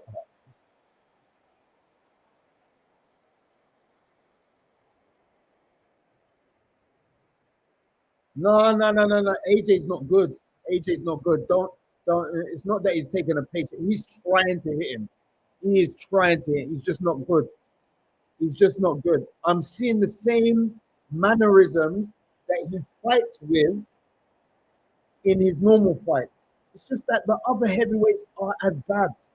You guys don't understand it. He's not that good. AJ says it. He's not that good. He's, he's not lying. You have to listen to him. He's not lying. See, look at that. Look at that.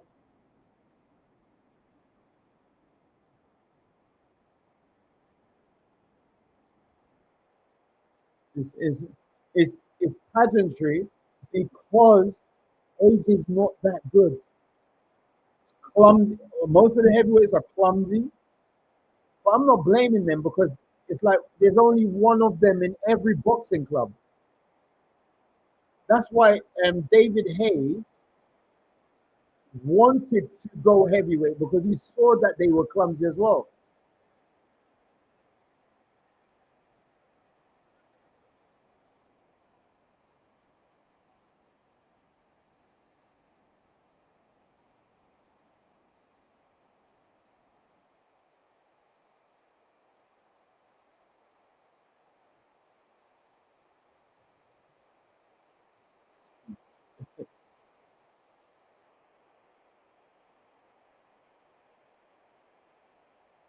Yeah, sit your ass down.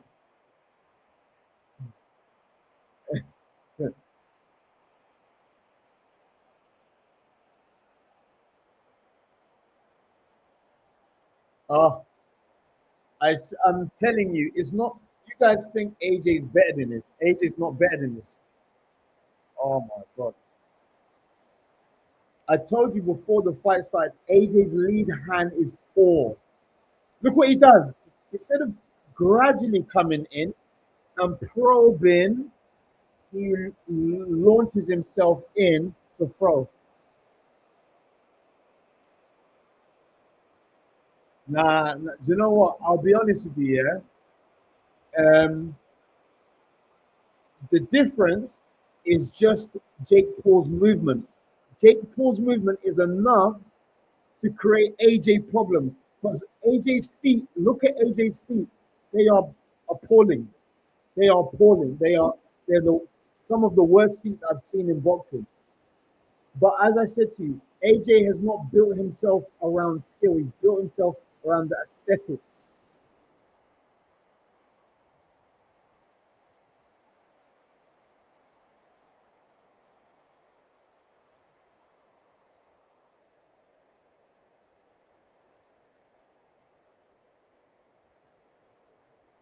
Yeah, yeah. It's just Jake Paul's movement. That's it. AJ because AJ can't cut off the ring. AJ can't cut off the ring. He can't. And the thing is, Ngannou went towards AJ. So that type of fight is easy for AJ. But AJ, as soon as you add footwork into the tactics that you're going to use to fight him, he can't do nothing. He can't do nothing. And that is why I'm saying no. Stop paying. Stop giving into this idea about heavyweight boxing. Heavyweight boxing is rubbish. You're watching just giants that hit hard fight. No, go and watch Terence Crawford versus Canelo. Go and watch Terence Crawford versus um, Lara. Go and watch that type. We're going to learn about movement. We're going to learn about defense, attack, counter attack, everything.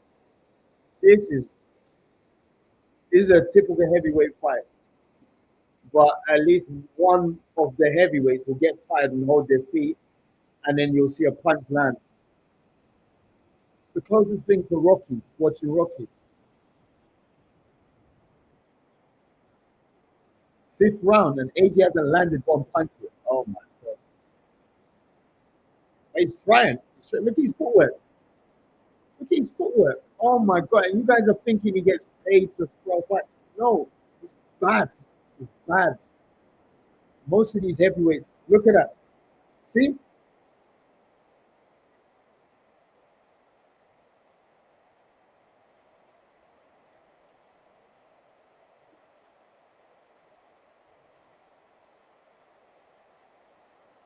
See, Jake Paul's getting tired of his feet now. That's the reason why AJ can land.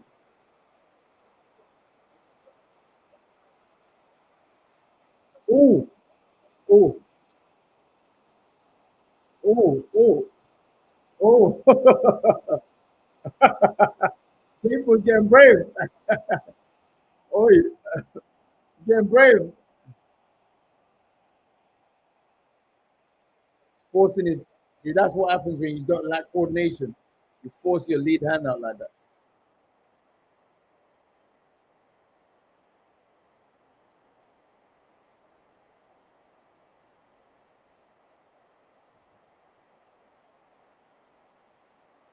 What happened to his leg? Please don't tell me your leg is. Don't tell me your leg is. Don't tell me your leg. Don't do it, David Hay nonsense. No, your leg should be okay. I don't want to hear no injuries. Yeah, good. I want to see no injuries with your leg.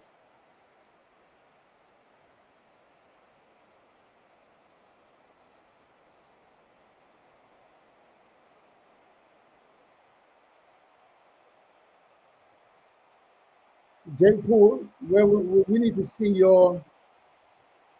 We need to see your. We need to see your power.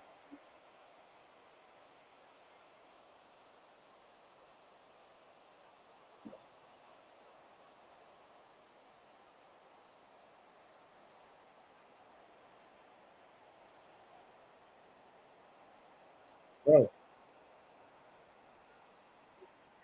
Oh,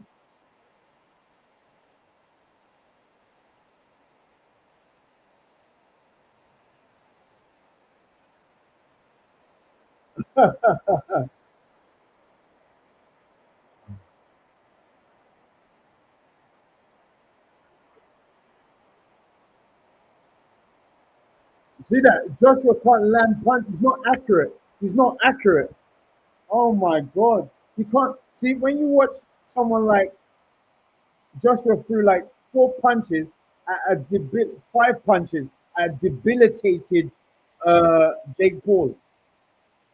Crawford, if he's up against the most elusive boxer, he's still landing those punches. This is what I'm saying. You need to stop watching this stupid heavyweight boxing, man. It's so annoying. But he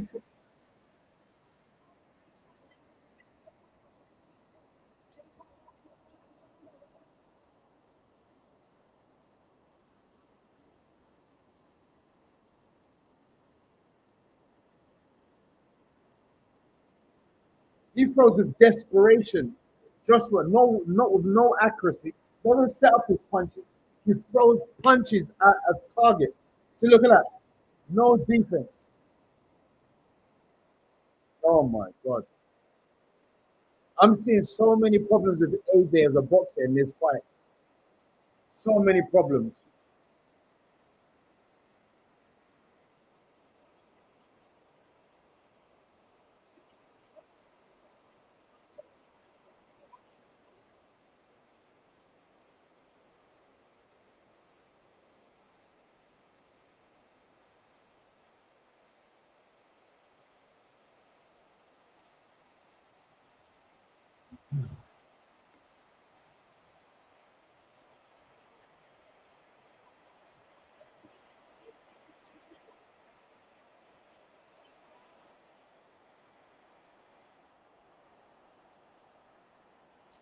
Even if he knocks him out cold, it doesn't matter. AJ is not good at boxing. I'm not lying.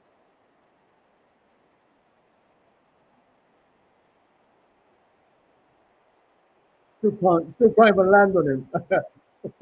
When he's finished, he's still sticking his tongue at you.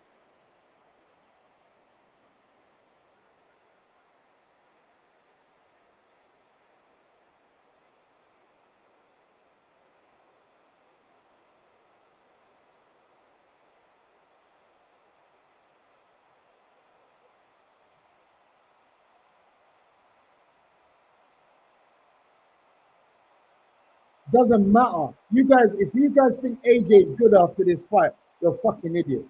Uh, no, AJ, go back to your corner. You can't even cut off the ring. I don't want to hear nonsense. Don't start thinking you're good at boxing. You can't cut off the ring. You can't set up your punches. Trash. Stop doing that.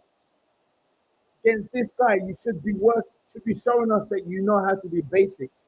Nah, mate, nah, mate. I'm not sold on this. I'm gonna hear people go like, "Oh, AJ put himself back on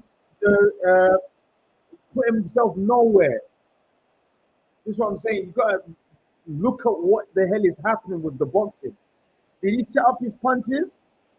Did he set up combinations? Was his footwork good? Why is he hugging anyone? Why is he smiling? No, definitely I'm not following AJ.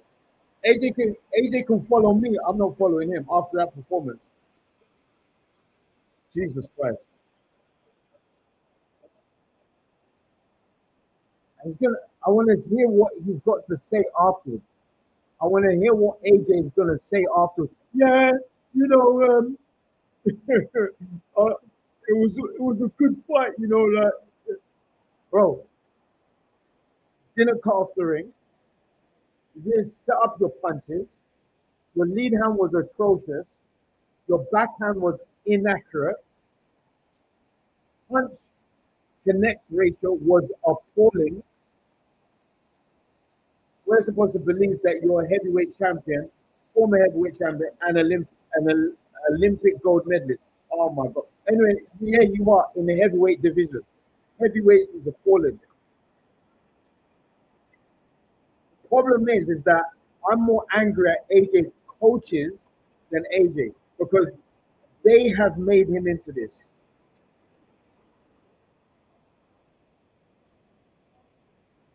Like the problem is AJ's arm is like a weight that he has to move to throw a punch. It's not like boom, tap, tap, tap, tap, tap, tap. It's not like that. It doesn't have rhythm, different rhythms. It has one rhythm.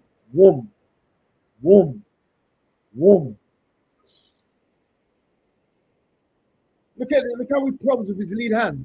Doesn't even know if he is probing. Jesus Christ. Look at that. Look at that jab. Look at that backhand. He's just throwing at the.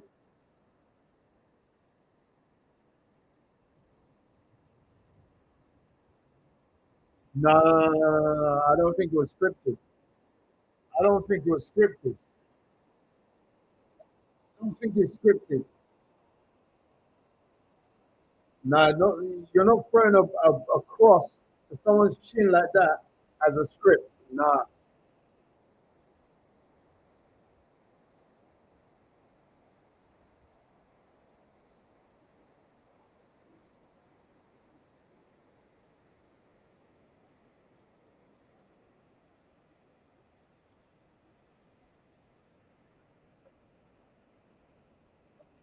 Oh my God.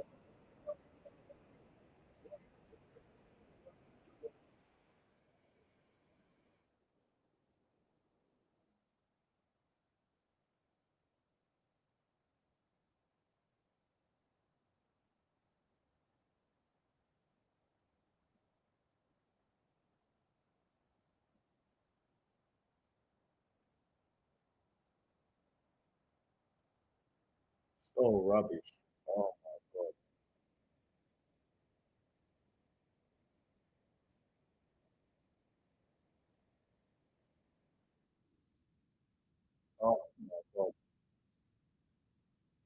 I think I'm gonna go and play some Battlefield. That was just, oh my god, I cannot believe. I think it was round six or something like that. Oh my god,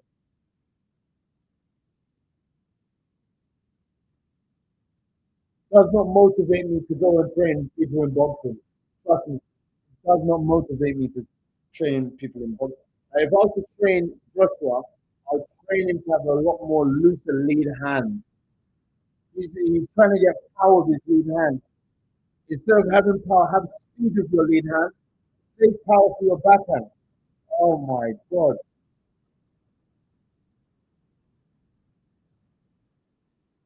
so ridiculous.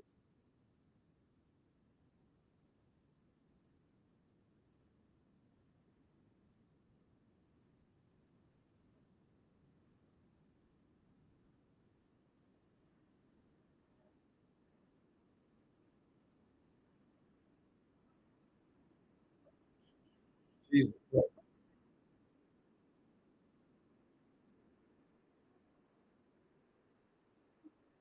I don't want to hear nothing from Jake Paul as well. Like, look, man, I put up a good performance. No, no, you're a boxer, bro. Go for the win. If you don't get the win, that's it. Don't tell us about no stories about where you've come from, what you've done, because money got you there. Money got you this fight. So we ain't got to hear about um, how you struggled with your millions to get to this fight. We ain't got to hear about that. Forget about that shit. What we got to know is that you don't know how to box. That's number one. You're like an amateur boxer that was scared of the heavyweight.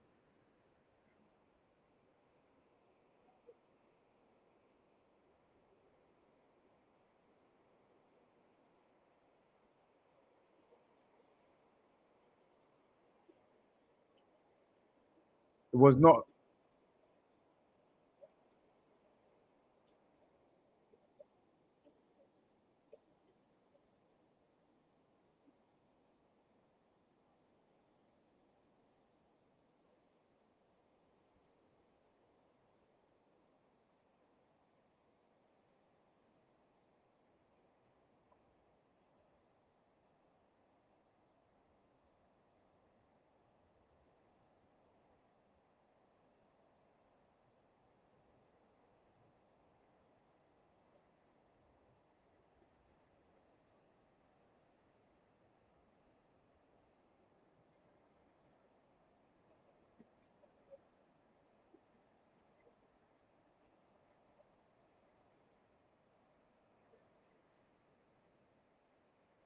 Nah, nah, nah, nah, nah. Nah.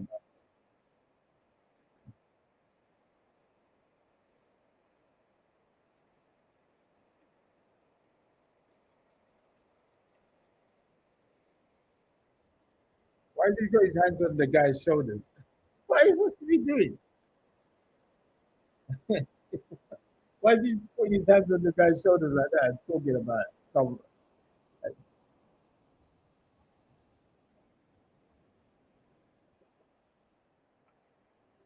oh,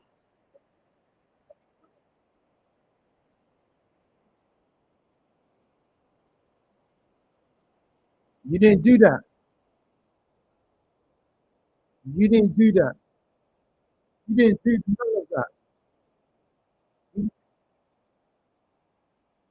Oh my God! Now he's forgotten. He's forgotten about what Andy Ruiz did to him and what Usyk did to him. He's getting happy again. Jesus Christ! Jesus Christ! Oh my God! Eh, You don't even know how to cut off the ring, AJ. I am sorry, but you don't know how to cut off the ring against someone like Jake Paul. Oh my God,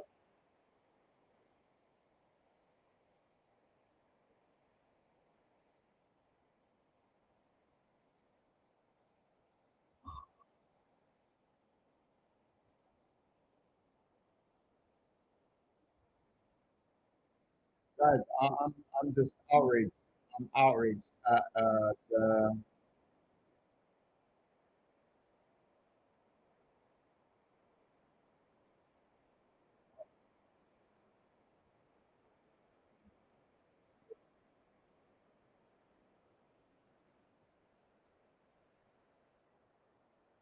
Like I'm happy for both of them that they made money, they did all they need to do, all of that. I'm happy that they trained, they got paid as they should. But when I'm looking at it as a coach, I'm like, AJ, you don't have to cut off the ring, man. AJ, you don't have to use your lead hand. AJ, your backhand is not. You threw it like maybe 20 times, it lands like 2 or 3 times. That's because your lead hand is poor. No one should. They say in boxing, you should never be able to land your backhand on your opponent. You should never be able to throw it just like that and land it because it's coming from too far, and your opponent should be able to see it unless they're blind. That's the reason why they say you should use your lead hand first. But your lead hand is pathetic. If your lead hand is in the same position as your backhand, then your lead hand is the same as your backhand in that principle. When you throw your lead hand, you should not be able to land it now. I'm telling you, man.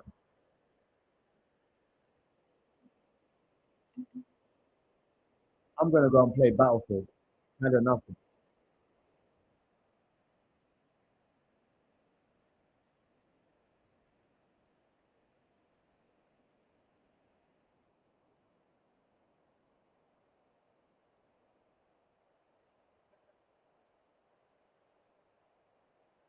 Now we don't need to hear this afterwards. See, this is why it's rubbish. It's nonsense. I got beat by the best. You were the best. You were supposed to be the best. You don't want to. Anyways, first fight. I need to remember this.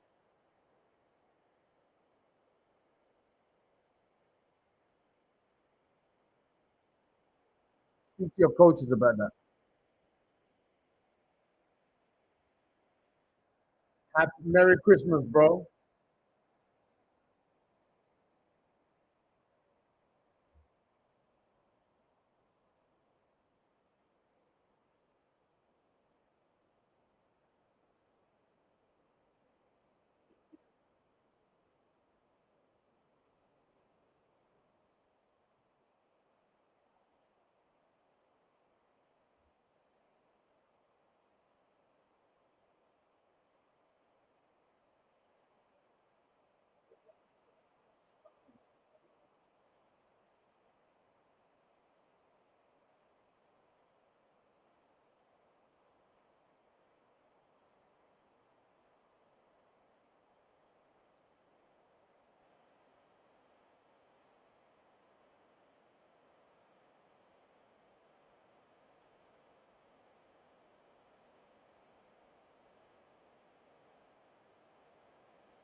My guy's got a broken mouth.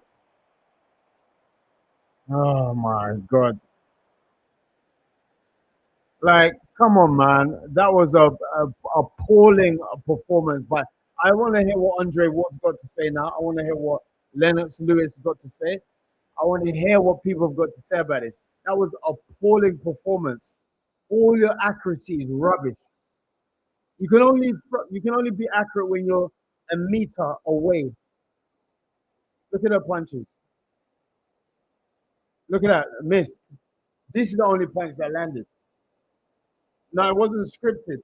You see, when the boxers are that bad, when the boxers are this bad, it looks like it's scripted. But no, listen to these.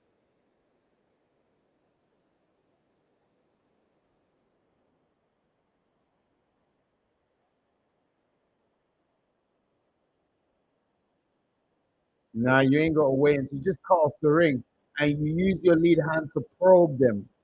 Oh my god! Look at AJ with the.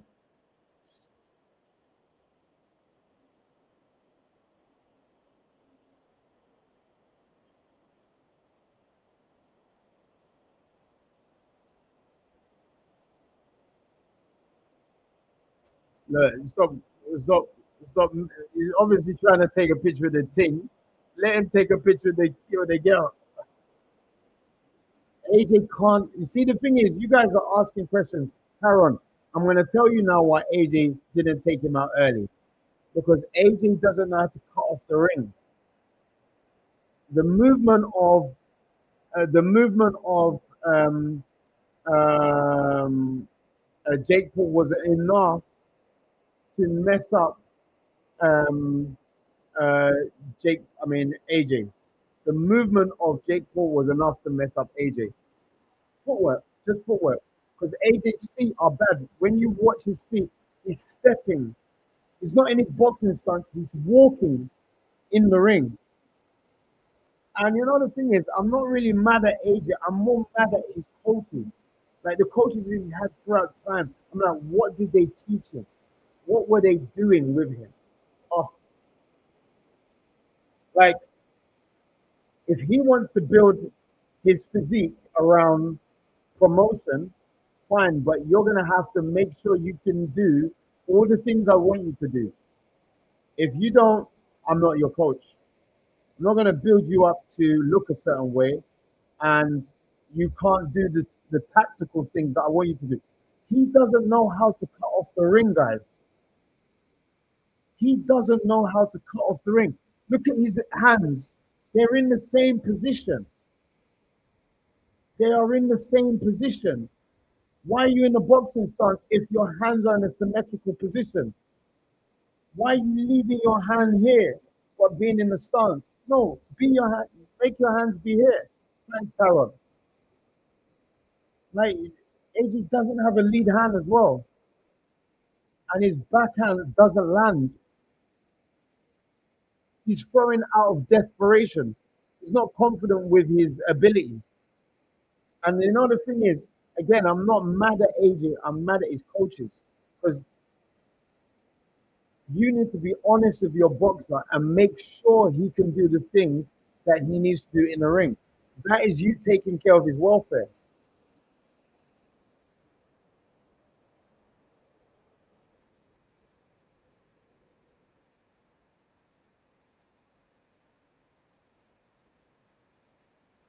Are you mad?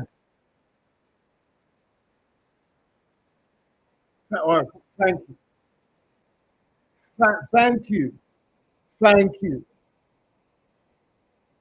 Layla Ali, thank you for at least not commending him and saying he's the best boxer ever now, because that was appalling. Jesus Christ,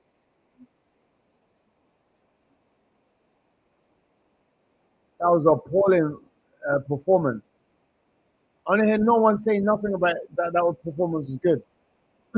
If Tyson Fury saw that,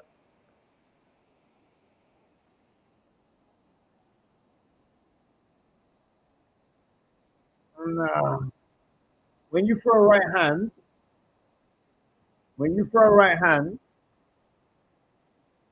how AJ throws the right hand, because he didn't look different. AJ looked exactly the same. Well, do you know what? Do you know? In fact, let's put into context. The reason why AJ is happy is because of how much money he's made. Just shy of 100 million he's made. So why wouldn't he be happy?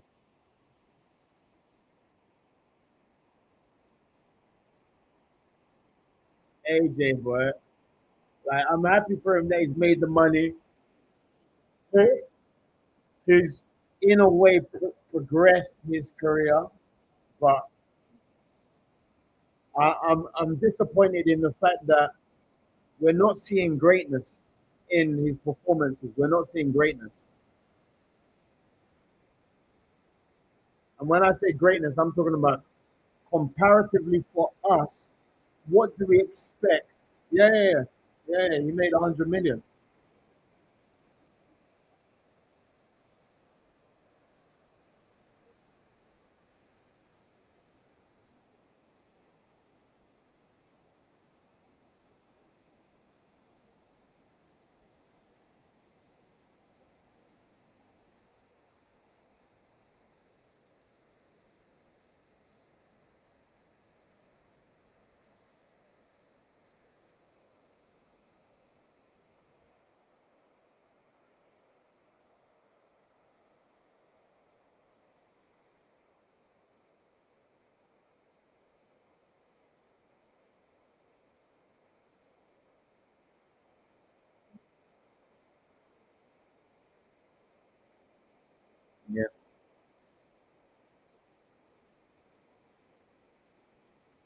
It is.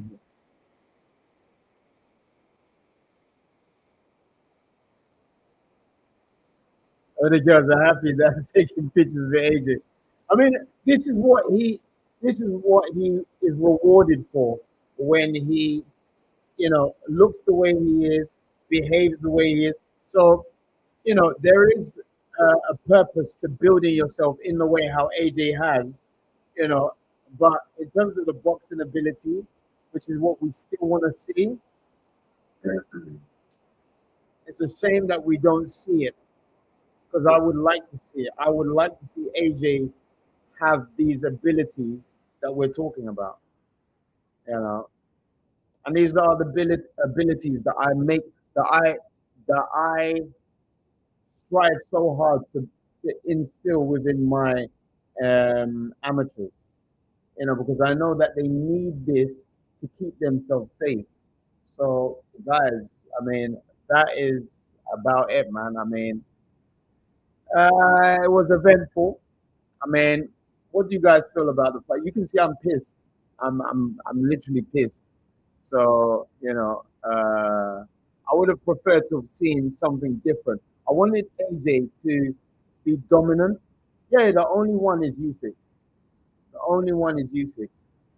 Like for me, he does like if he keeps his hands, that is because he wants to use his head movement. You see him, he slips to like he's southpaw. Whenever the orthodox jab comes up, he parries it and he slips to his right. And he moves his feet as well, always taking the angle, But God, man. I don't know, man. I just feel like we've been robbed of uh a night that we could have witnessed boxing. But guys, I believe let me just check something. Let me just check something. Because Andrew Tate is supposed to be fighting. And then maybe I need to do a stream of that and then just get some. Andrew Tate would be on ring walk space beat. Okay.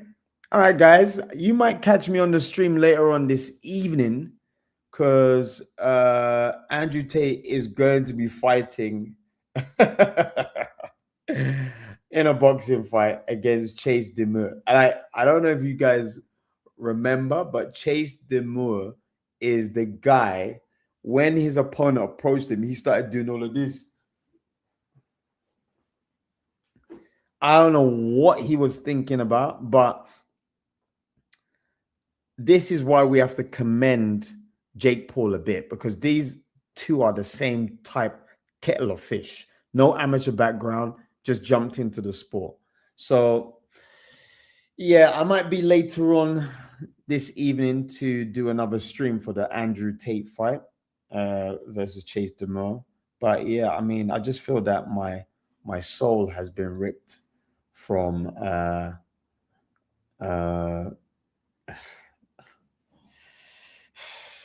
guys, man. But this is where boxing just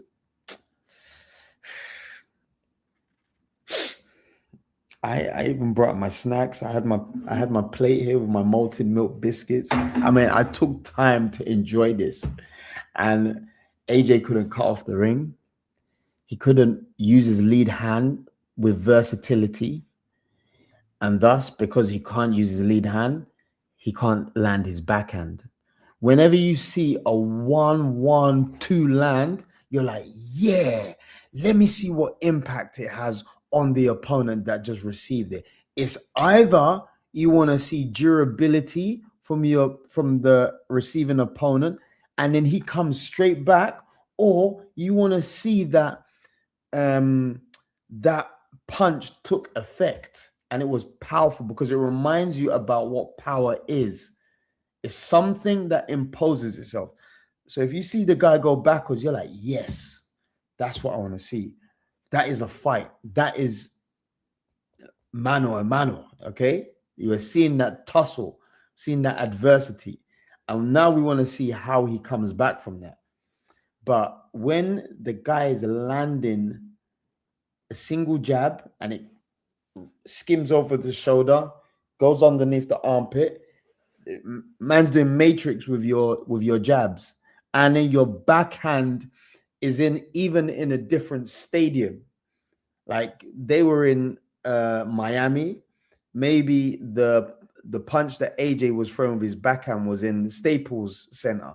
I don't understand. In Los Angeles, I just don't understand. It's ridiculous, and I'm pissed off because I wanted to watch a good fight. And instead, yeah, we waste, like, we did not see a combination from AJ. Connected punches in a sequenced order that we know he would have trained to land in this fight. But guys, understand this. I'm happy that AJ, because I know his training is hard anyway. It may not be correct, it may not be precise in the way to teach him technique, but I know that any boxer that is in the field sport of boxing, whether it's the business, pro or sport and amateurs, is going to be doing one of the hardest things that they can be doing in their life period in terms of work. Now, if he gets paid 100 something million, fair play to him, and I'm happy for that, because I think more people that earn that amount, it kind of builds the sport, and it kind of reinforces this idea that there is people that are willing to pay to be entertained by the sport. In the amateurs, it's not going to happen. But you know, just distraught at the moment. So I'm talking on low energy, and you know, like when you go to a restaurant and you order something that's new, and it's like if you had ordered the same food, you're going to be like this. It's not a surprise. So your energy level is going to be like this. You know, you're going to be satisfied to this level. So you're going up, and you guys can't even see. So you're here with your energy, and you're here with the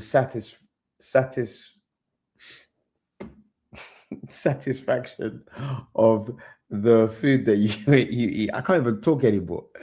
But then, you know, the worst one. So you're here when you order, and you're here when you finish the food. Remember these two positions. But then the worst one is when you order something that is new, that is supposed to be great. It's promoted in that way, and you don't know, but you're excited a bit because you're like, all right, let me try. So you're here with your energy level of anticipation, but then when you start eating it, it's like it leaves you here, even below my name. Like you can't even see it. And then that's the worst one, because you elevated your energy levels. So you've wasted energy through excitement, and then you don't even get what you would normally order. You get something worse than that. So, guys, I mean,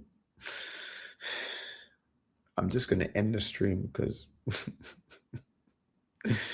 I'm just like, anyway, let me just close the stream because yeah, it's I'm just going to start chatting rubbish. But I'm going to be later on this evening, guys. Andrew Tate versus Chase Demure. This fight here that we've experienced did not live up to the hype. We did not see AJ perform any of the things that he should have done, and not as well Jake Paul. None of them lived up to what we expected. Rambo, I'll see you soon. Take it easy. Enjoy the rest of your morning, evening, or night. I can't remember where you're coming from, but maybe it was the US. Maybe, I don't know. Kieran, thanks a lot, bro. Yeah, thanks, bro. But you can see I'm a bit distraught here because I think we were sold something that we didn't even receive the packaging for. Like we didn't even receive the late notice from the delivery guy to say that he missed us. We just received nothing. And we go back online and it says that it's been delivered, but there's nothing here. And then when we complain to the person who sent the delivery, they say, oh, but it says that you've delivered it. So, I mean, that you've received it. But we don't have anything. We're left empty. We're empty chasms of flesh that are just, yeah, I mean, boxing, man. It's like, oh, God. Do you know what I need to do? I need to go and play some Battlefield. Yeah, 1 or 2 games of Battlefield just to wash this memory from my brain.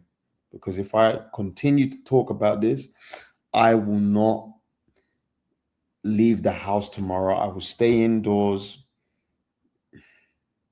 Guys, let me just get off because I'm just gonna descend into a state of madness here. So that was the stream on the 20th of December for the Anthony Joshua versus Jake Paul heavyweight competition. Miami was the venue. We had a series of commentators, Mauro Ranallo, Andre Ward, Lennox Lewis, and I think some woman named Michelle. So guys, how did you find it? Yeah, follow, like, and share, all of that kind of stuff. The kind of normal closing words from me whenever I finish a video. And hit the like button if you enjoyed watching the video. And I will see you guys soon. Peace.